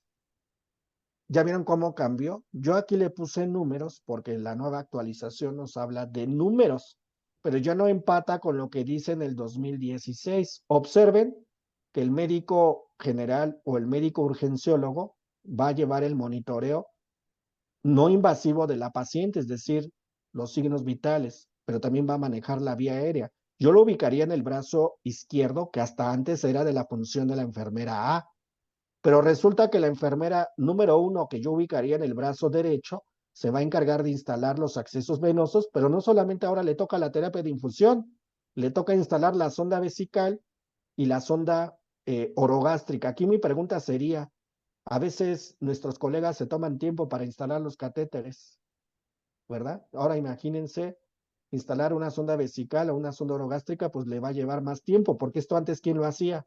Lo hacía la letra A, pero ahora resulta que la letra A, pues la va a fungir el médico, pero ahora el médico urgenciólogo solamente maneja vía aérea y monitorea signos vitales, de acuerdo a esta actualización. Ahora vean dónde queda la enfermera número 2. Aquí sí no hay cambios, porque ella es la que le prepara materiales tanto al médico, en este caso, como a la enfermera 1. Y vean que aquí en el 3 no hay mayores cambios, sigue siendo la administrativa. Le damos la que sigue. Vean ahora en cuestión del monitoreo, ¿cómo lo hacíamos en el 2016? Quien monitoreaba los signos vitales era la enfermera A, manejaba la vía aérea y instalaba la sonda vesical. Pero mucho ojo, vean, cuando monitoreaba los signos vitales la enfermera A, lo hacía cada 2, cada 4, cada 2, cada 8, cada 2 y cada 10 minutos, porque recordemos que estos tiempos corresponden a la vida media de los medicamentos cuando hay una hemorragia obstétrica, pero esto lo hacía la enfermera A. Y cuando monitoreaba cada 15 minutos, era cuando llegaba la paciente con preeclampsia, para poder definir si a los 15 o 20 minutos le pasábamos el segundo medicamento, pero esto era definición de lo que hacía la enfermera A. Ahora veamos lo que haría el médico. Le damos a la que sigue. Una más, es que aquí se activó el monitor. Vean, el médico tendría que tomar los signos vitales ahora cada 2, cada 4, cada 2, cada 8, cada 2, cada 10, como lo hacía la enfermera A. Y lo mismo para preeclampsia, los tendría que tomar cada 15 minutos porque recordemos que la vida media de la hidralazina y de la betalol es aproximadamente entre 20 a 30 minutos. Pero ahora esto, ¿quién lo tendría que hacer? Según esto, el médico, ¿eh? Porque si leemos el lineamiento, habla de 3 enfermeras y también habla de un médico que maneja el monitoreo, pero que también maneja la vía aérea. Ahora vean lo que hacía la enfermera B después del 2016. Me queda claro que ella instalaba la terapia de infusión y ministraba los medicamentos si se trataba de una hemorragia obstétrica. Veamos la siguiente diapositiva. En el caso del 2023, ya no es enfermera B, yo le puse enfermera 1. Ella es la que instala los catéteres y se encarga de qué? De administrar medicamentos. Aunque no lo menciona el lineamiento, pero se debe entender que pues si ya tengo lista la terapia de infusión, pues ya le puedo administrar yo los medicamentos. Vamos a ver la siguiente diapositiva. Aquí, perdón, Ajá. en la propia administración de medicamentos, recordemos que en la propia Ley General de Salud, en el artículo 28 bis del mismo ordenamiento, pues nos marca un propio catálogo, ¿verdad? Que todos y cada uno de ustedes pues deben de conocer en esta situación. Entonces, cada vez, pues, la responsabilidad en cuestión del propio conocimiento es más amplia. Y esto quiero hacer hincapié, tomando en consideración el comentario del maestro Oscar de la administración de medicamentos. Me han invitado en algunas conferencias y a veces cuando hago la pregunta a ustedes como enfermeros y como enfermeras, ¿qué tipo de medicamentos ustedes pueden prescribir? Ya no hablamos de la administración desde la prescripción, que va a una responsabilidad más amplia. Y pues muchos el comentario que hacen pues, son los del cuadro básico, siempre y cuando pues no existe el médico. Nos estamos quedando un poquito rezagados en esa cuestión legislativa, ya que el artículo 28 bis de la propia Ley General de Salud pues pone en manifiesto que los licenciados y licenciadas en enfermería pues podrán prescribir aquellos medicamentos del Compendio Nacional de Insumos para la Salud que determine la propia Secretaría de Salud. Estamos pensando invitar nuevamente al maestro Oscar, si así me lo permite, en esta cuestión de administración de medicamentos, disolución de medicamentos, cuando se aforan los medicamentos, pero viéndolo desde el punto legal también en el evento adverso de todo este compendio, aquellos medicamentos que contemplan, porque el conocer nos va a eximir de una responsabilidad, a pegarnos a la propia Lex Artis. ¿Es cuánto, maestro? Ok, muchas gracias por su aportación, licenciado. Qué bueno que menciona esto de los medicamentos y por supuesto que ahí estaré convocado a esa invitación. Y bueno, Gracias. ya decíamos que esta función antes quien la realizaba, la enfermera B. Pero bueno, también debemos de saber cómo manejar los medicamentos para la hemorragia obstétrica. Usted puede usar la palma de su mano y decir que con 5 deditos cada uno de ellos corresponde a un medicamento y poder contar los tiempos en los cuales le voy a administrar cada medicamento. Es decir, que si yo inicio oxitocina, me debo esperar 2 minutos para que actúe, tomo los signos vitales, valoro si tiene tono, si no tiene tono uterino, me sigo con ergonovina. ¿Cuánto me voy a esperar? 4 minutos. Si en 4 minutos no hay respuesta en el tono uterino, me voy con carbetocina, me espero 2 minutos, vuelvo a tomar los signos, valoro el tono, no hay tono, sigo con misoprostol. Me espero 8 minutos, no hay respuesta, me sigo con gluconato de calcio. Si no hay respuesta, a los 10 minutos ya puedo administrar ácido tranexámico. Recordemos que los signos vitales se toman de acuerdo a estos tiempos. Recuerden que cada arteria uterina pierde aproximadamente 750 mililitros por minuto. Si ustedes cuentan los minutos de esta manita, estamos hablando de aproximadamente 28 minutos. Y alguien me va a decir, maestro, esa paciente ya se hubiera muerto, en efecto, pero recordemos que a partir de los medicamentos hay alguien más que va a contener la hemorragia obstétrica, ya sea que coloque un balón Bacri para contención de la hemorragia, una técnica sea para pinzamiento de arterias uterinas, compresión bimanual, etc., etc., que puede ayudar junto con los medicamentos para contener la hemorragia obstétrica. Le damos la que sigue. Igual, miren, lo que antes le hacía la enfermera B, que ahora es número 1, si administraba medicamentos para la hemorragia, ahora ella va a preparar el sulfato de magnesio. ¿Se acuerda que yo les decía que hay que preparar 4 gramos de sulfato aforado en 250 mililitros y lo voy a pasar durante 30 minutos? Y la hidralacina igual se prepara 20 miligramos en 20 mililitros y voy a estar pasando bolos de 5 miligramos cada 15 minutos y recordemos que al final debo preparar 10 gramos de sulfato en 1000 mililitros de solución y voy a pasar 100 mililitros por hora con bomba de infusión porque recordemos que un evento adverso sería la depresión respiratoria por no vigilar la velocidad de infusión. Esto en tanto con la enfermera número 1, que antes era la enfermera B. Aquí está el esquema de la enfermera C en el antiguo Código Mater Oro 2016. Era la que le proveía materiales a la enfermera A, que manejaba la vía aérea, o sea, le iba a pasar mascarilla, puntas nasales, cánula de Guedel, lo que ella llegara a necesitar, o incluso sondas. Y vean que el material que le proveía B, pues obviamente catéteres, equipos de infusión, soluciones parenterales y medicamentos que la enfermera C prepara. ¿Quién los va a administrar? La enfermera B, pero esto en torno al protocolo de Código Mater Oro de 2016. Ahora veamos cómo va a figurar como número 2. Vean, va a proveer materiales al médico, porque si el médico va a manejar la vía aérea, pues a lo mejor le prepara la cánula orotraqueal, la cánula de Guedel, las sondas, ¿sí me explico? ¿Qué le va a proveer a la enfermera 1? Pues ya dijimos, ¿no? Catéteres, ya dijimos que la enfermera 1, aparte de los catéteres periféricos, va a instalar la sonda orogástrica y la sonda transuretral, que antes hacía la letra A, pero ahora le corresponde a la enfermera de número 1.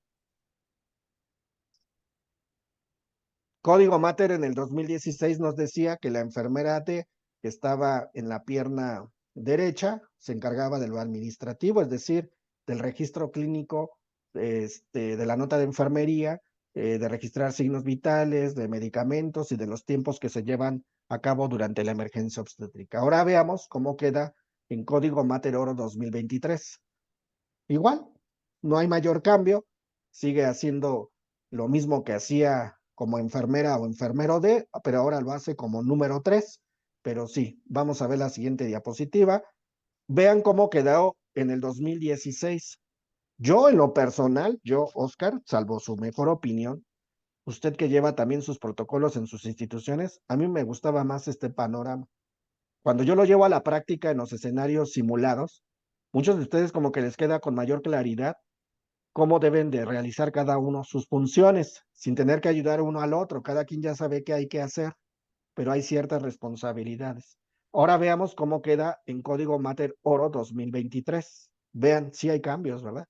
Aquí hay un médico general, hay un urgenciólogo que se va a encargar del monitoreo. Ya lo quiero ver a él tomando los signos vitales cada 2, cada 4, cada dos, a ver si es cierto. Lo quiero ver ahí.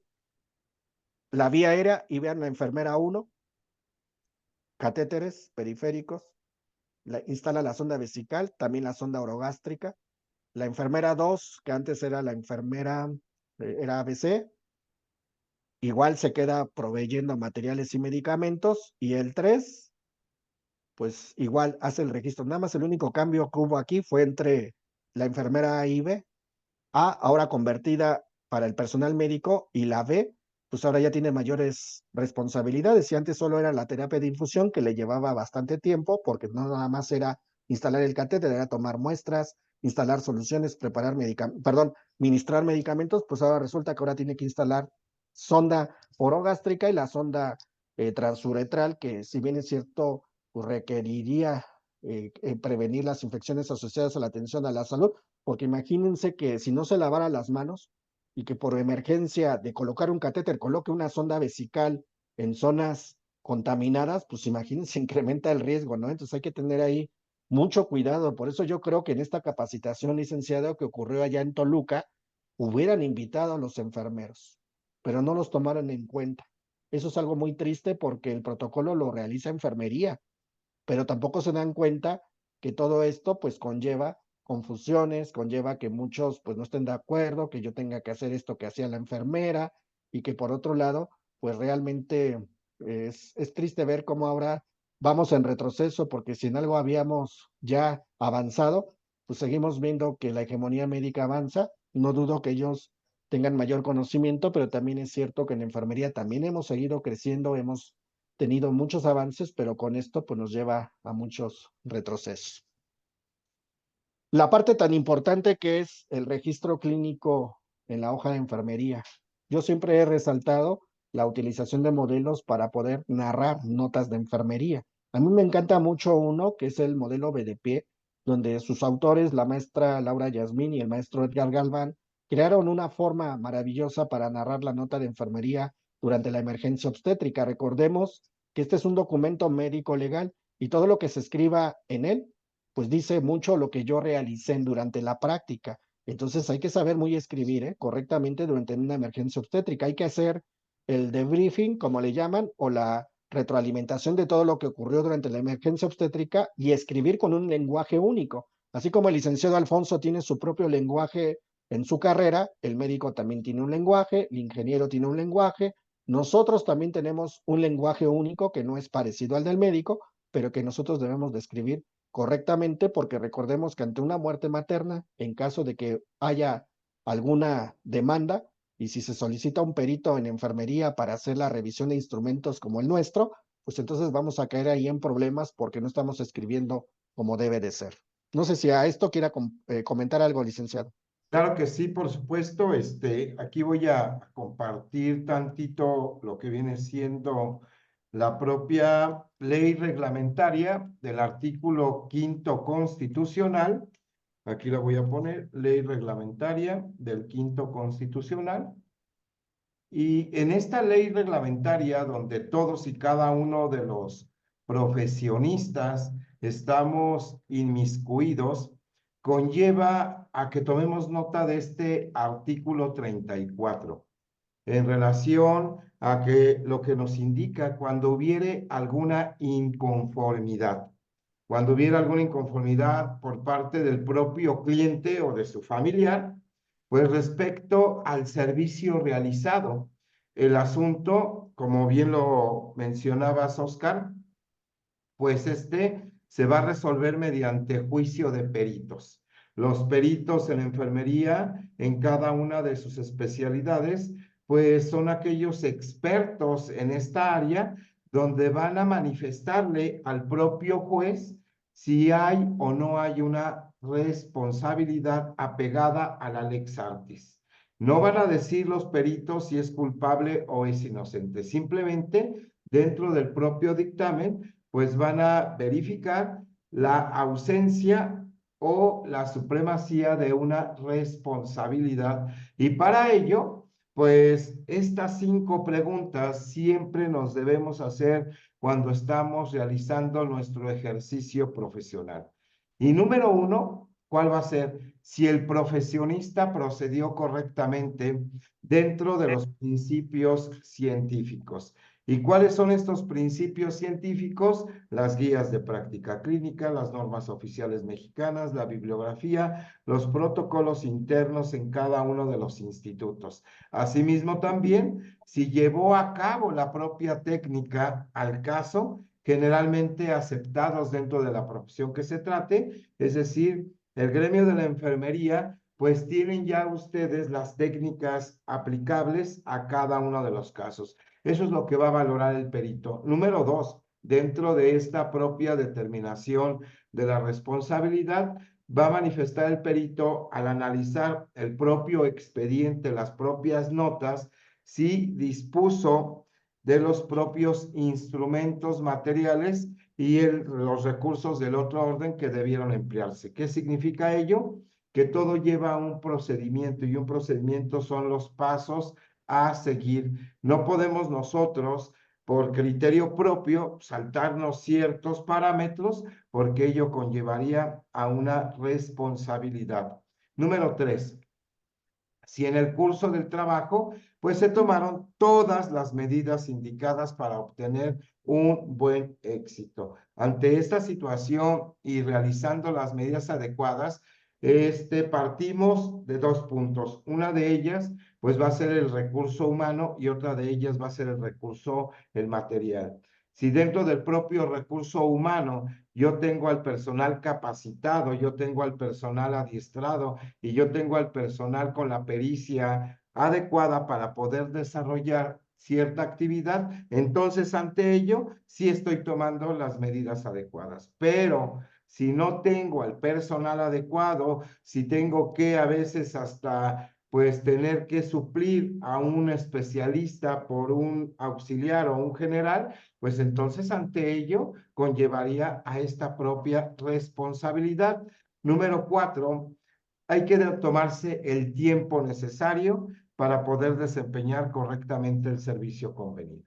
No podemos nosotros argumentar que si por las prisas, que si por esto, que si por lo otro, desatendemos lo que viene siendo hoy en día en nuestro tema, el código mater, el código, porque una muerte materno-infantil inmediatamente es notificada al Ministerio Público y se lleva a cabo una investigación. Y en esta investigación, pues conlleva todo ese equipo multidisciplinario que ya nuestro maestro Oscar nos acaba de explicar en la cuestión de las funciones que tienen y cada quien va a tratar de deslindar responsabilidades. Muy bien, maestro, es cuanto. Vamos a regresar con la presentación.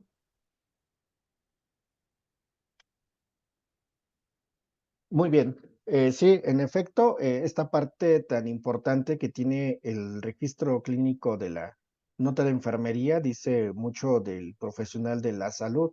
Es muy importante que los 4 elementos que participan en Código Materia Oro discutan cómo se va a elaborar la nota de enfermería, sobre todo que tiene este tipo de implicaciones legales, en la forma en cómo escribimos, en la forma en cómo estamos narrando la emergencia obstétrica, dice mucho de lo que se desarrolló en ese momento.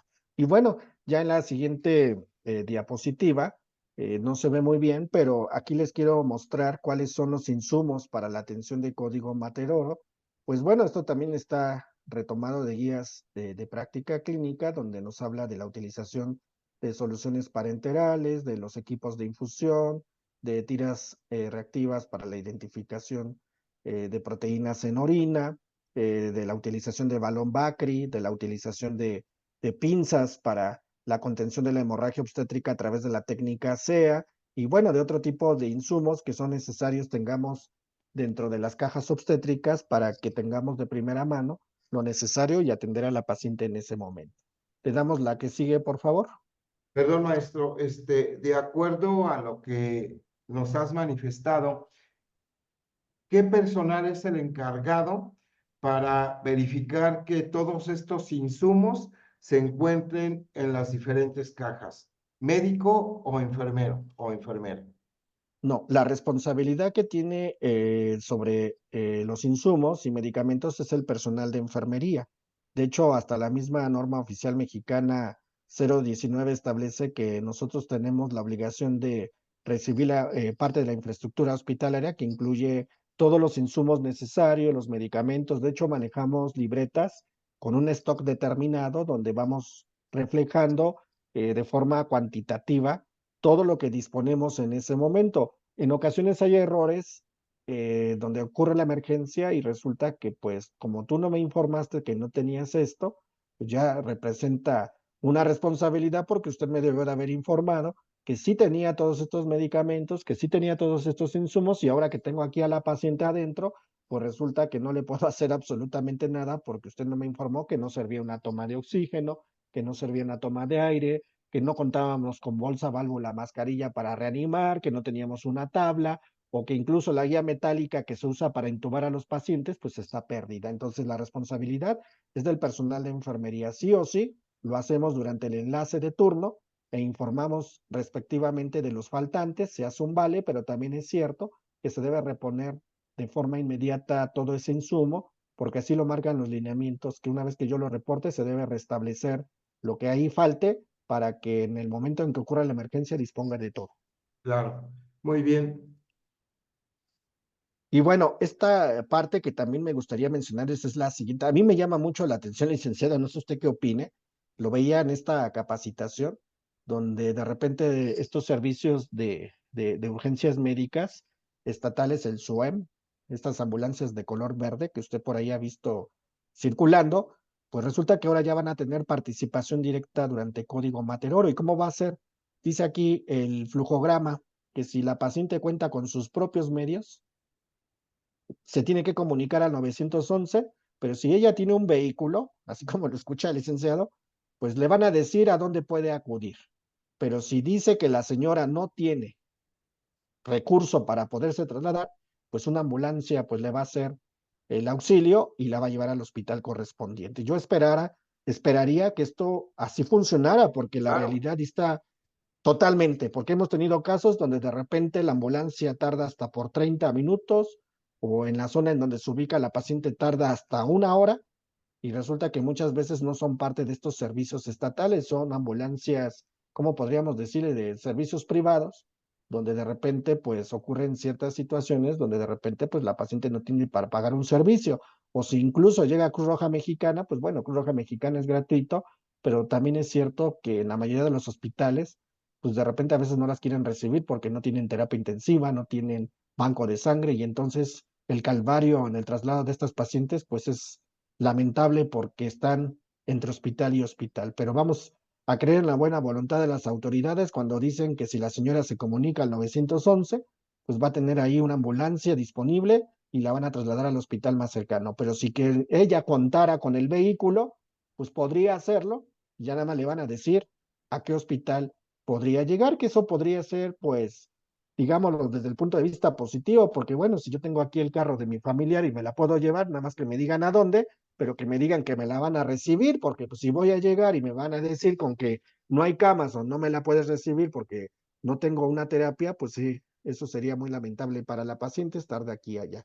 Pero el mismo flujograma también nos dice que en algún momento, si la paciente se encontrara hospitalizada y se requeriría un traslado a hospitales de alta resolución, como pueden ser los de alta especialidad, se puede usar un transporte aéreo. Yo he tenido experiencias, no propiamente en irme en un helicóptero, pero sí hemos tenido casos donde de repente sí trasladan a la paciente vía aérea porque requiere hacerlo en un tiempo menor de 45 minutos, que esto es lo que menciona el nuevo protocolo, donde debe hacerse en un tiempo estimado de menos de 45 minutos. Entonces, el utilizar estos recursos, pues sí, sobre todo en poblaciones muy alejadas, donde a lo mejor el traslado terrestre es 4 horas, pues en un helicóptero hasta en 15 o 20 minutos ya está del otro lado. Yo esperaría la buena voluntad de la autoridad cuando dice que cuando tengamos estos escenarios en los hospitales que no tienen capacidad resolutiva, pues se pueda ejecutar este protocolo y se puedan trasladar por helicóptero, en vez de hacerlo por vía terrestre, donde podríamos tener rezagos por cuestiones de que o hubo un paro o la carretera no tiene las condiciones para circular, o tres, nunca llegó esa ambulancia porque se quedó sin gasolina.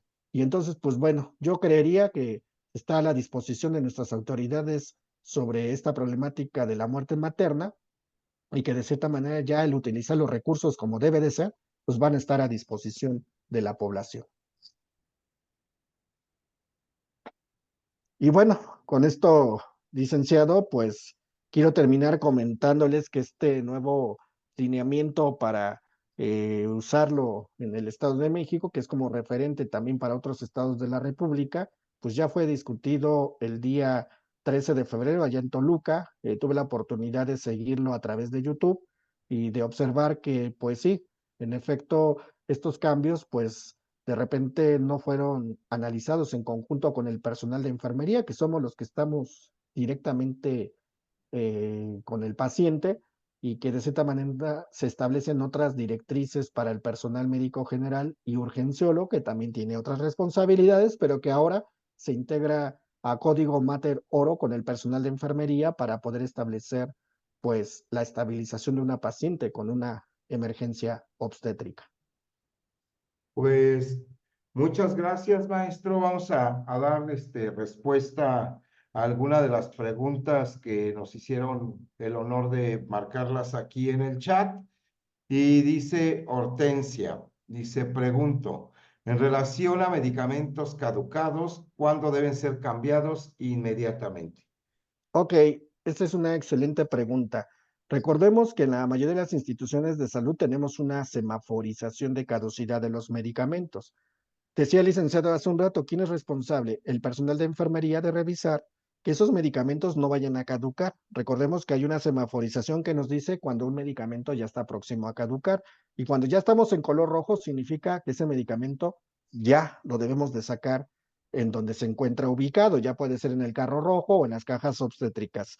¿En cuánto tiempo me lo van a recuperar? Cuando yo haga la requisición del medicamento, es decir, yo identifiqué que me falta hidralacina y yo sé que en cualquier momento ocurre la emergencia, no se vale ir corriendo a otro servicio. Lo que es correcto es hacer todo el proceso administrativo. Yo hago la requisición del colectivo, voy a la farmacia, solicito la hidralacina y la equipo dentro de mi caja. Ahora bien, Esto también es una responsabilidad de la jefe de servicio, porque la jefe de servicio es la que en realidad es la que identifica los faltantes de materiales e insumos, lleva la requisición de esos faltantes y equipa el carro rojo, equipa las cajas obstétricas para que en efecto el personal de enfermería no tenga que estar haciendo esta actividad. Sin embargo, pues ha ocurrido, ¿no? Que de repente observamos que ya está caducado y dices, híjoles, pues era el único medicamento que tenía, pues voy a tener que ir a farmacia a ver si hay disponible para poder equiparlos correctamente. Así es. Muy bien, maestro. Aquí es del temblor. Me voy para arriba. Muy bien. Los lineamientos, del 2023 se les van a mandar junto con su constancia. Entonces, y asimismo también les informo que por la situación del temblor, algunos compañeros pues tuvieron que retirarse. Voy a mandarles la grabación de forma personal a cada uno de ustedes. Los lineamientos 2023, la grabación de toda la sesión y asimismo también su constancia.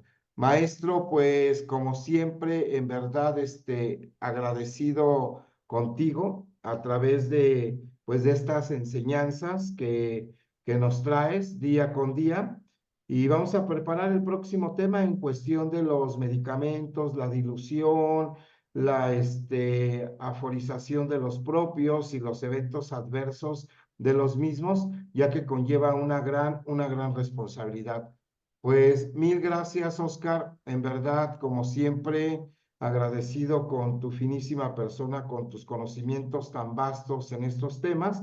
Y pues cabe señalar que un código mater, un código oro, pues una muerte materno-infantil cuando el binomio pues pierde la vida es una cuestión meramente delito grave porque está manejando una situación que son la pérdida de la vida de ambas personas y la reparación del daño pues conllevaría a un estadio penal, que es la privación de la libertad, pero también estamos hablando de un estadio civil donde la propia repercusión del daño moral conllevaría pues a mucho dinero. Entonces, independientemente de la administrativa, que puede ser hasta la suspensión del ejercicio profesional, y pues llevando todos estos conocimientos que nos acaba de ahorita transmitir nuestro amigo Oscar Monter García, pues tomarlos en cuenta. Mil gracias, Oscar. Rosy Martínez, te escuchamos. Buenas tardes a todos, licenciado, buenas tardes. Lo escribí en el chat, pero bueno, se lo pregunto de manera muy rápida. ¿A qué se hace acreedor aquel o aquel, o aquel, a qué se hace acreedor el personal de salud?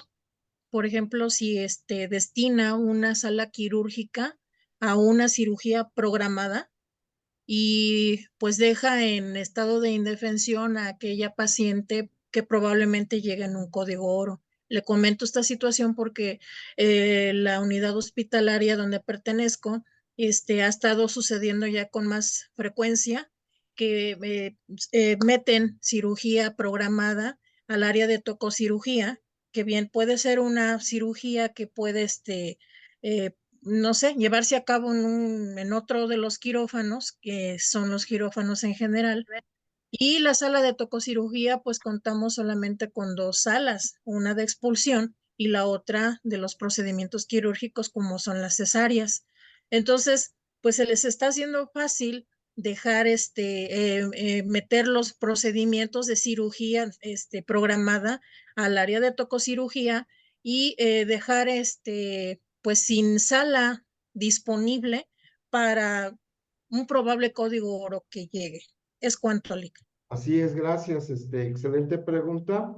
Aquí se tendrá que valorar la situación de la mayor prioridad. Es decir, se va a tutelar los bienes y en cuestión a ello, pues se tendrá que dar una atención.